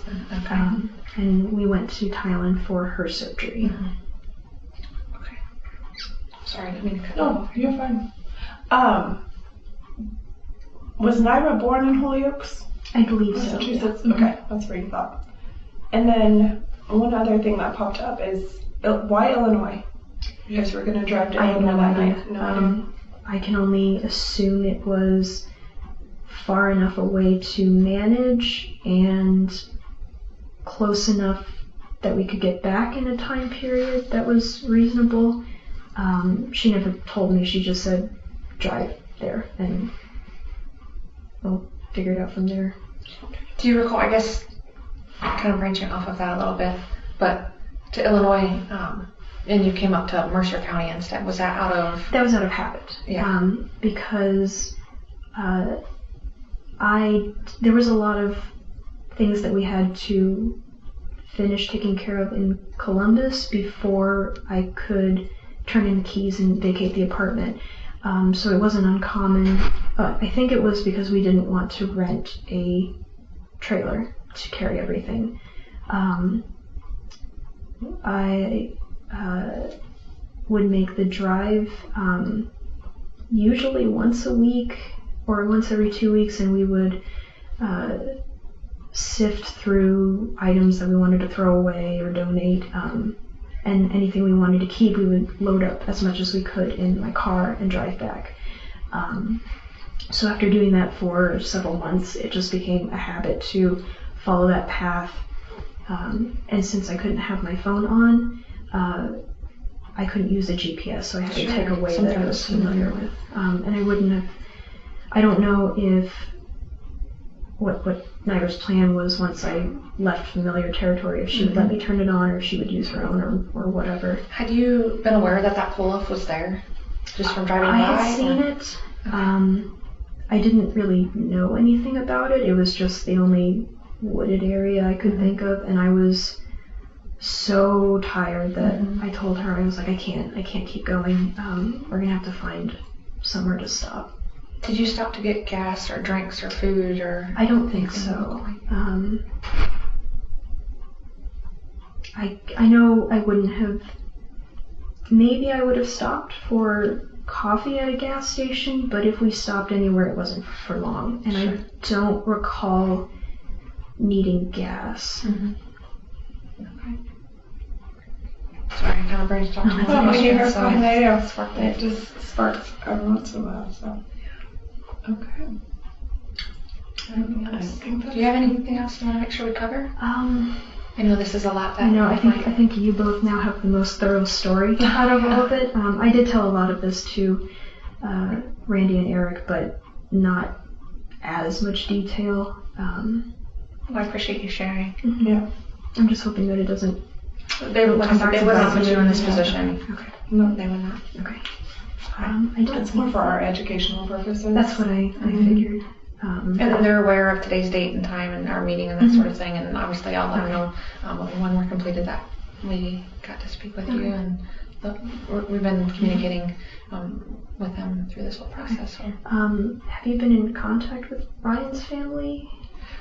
You mean since this is all kind of transpired here in the last several months? Or yeah, I mean, we've been in contact with them. I mean, obviously, I haven't been recently myself personally, but yeah, they're fully obviously aware of the situation and that sort of thing. Because I know that, unsurprisingly, they were clamoring for the death sentence. I guess I'm wondering if this will get shared with them to clarify some things that they're probably wondering about. And I'm also nervous because I know that they'll be there in person at the sentencing, and as I've said, I don't deal with conflict very well, so I have a deep-seated fear that, I don't know, they're going to scream at me, yell at me. That won't be allowed. Okay. That's not going to be something that's going to be allowed in the courtroom. Okay. It's very much a professional proceeding, and it's meant to be kept that way. Okay. Now, obviously, we can't sit there and be sure that it's not going to be something initiated. But I don't know that I foresee that being an issue. But if it would become one, But if it would become one, it would be addressed immediately. That's good. So that's what I'm most terrified of, is just the fact that I have to face them. And I liked the portion that I wrote specifically addressing them, which once I'm done with the statement and if I get Randy's okay, I can make a copy for you or something. Sure. I did say that I know that the words that I say won't bring Ryan back, and I said that I didn't expect them to forgive me for what I did, but that I hope they would be able to find some sort of peace someday. Well, it's very nice, honorable for you to at least speak to them, or at least try to. Mm-hmm. So hopefully it can bring a little bit of closure, not only for them, but also for you. Mm-hmm. Okay. Well, I don't know that I have anything further. Well, obviously I have to make a phone call to let the staff next door know, and then we'll probably walk you back over if that's okay. Yeah. What time it is? It's about 11:55. What time do you normally eat? I think I might have missed lunch. Yeah. Okay, well, we'll make sure we I've got snacks up there. No, we'll get you a lunch. So Thank you. Yeah, we're not going to let you starve after helping us out. So And thank you again so much for the coffee. You don't know how much that means to me. hopefully it tasted okay and we picked out a decent one. They so. only have instant decaf in the commissary, and it's awful. So What's your favorite? Since you do drink coffee, I guess I would. there's a local place in Pennsylvania called La Colombe, and I think the Wawas around there have their iced coffees, but I usually like iced mochas the most. They have chocolate in it. So we were trying to, I know, That's okay, we this just is like great. cold brew, and I'm like, It's cold brew really hot. hot. Like, it's cold outside, so we were hot, so. Hopefully we'll be right back with you. Yeah, Okay. be right back.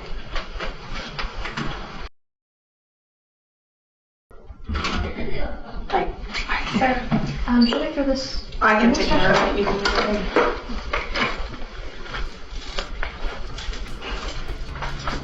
I don't know if he'll let you have that back there. Okay. Ask if you want to finish drinking it.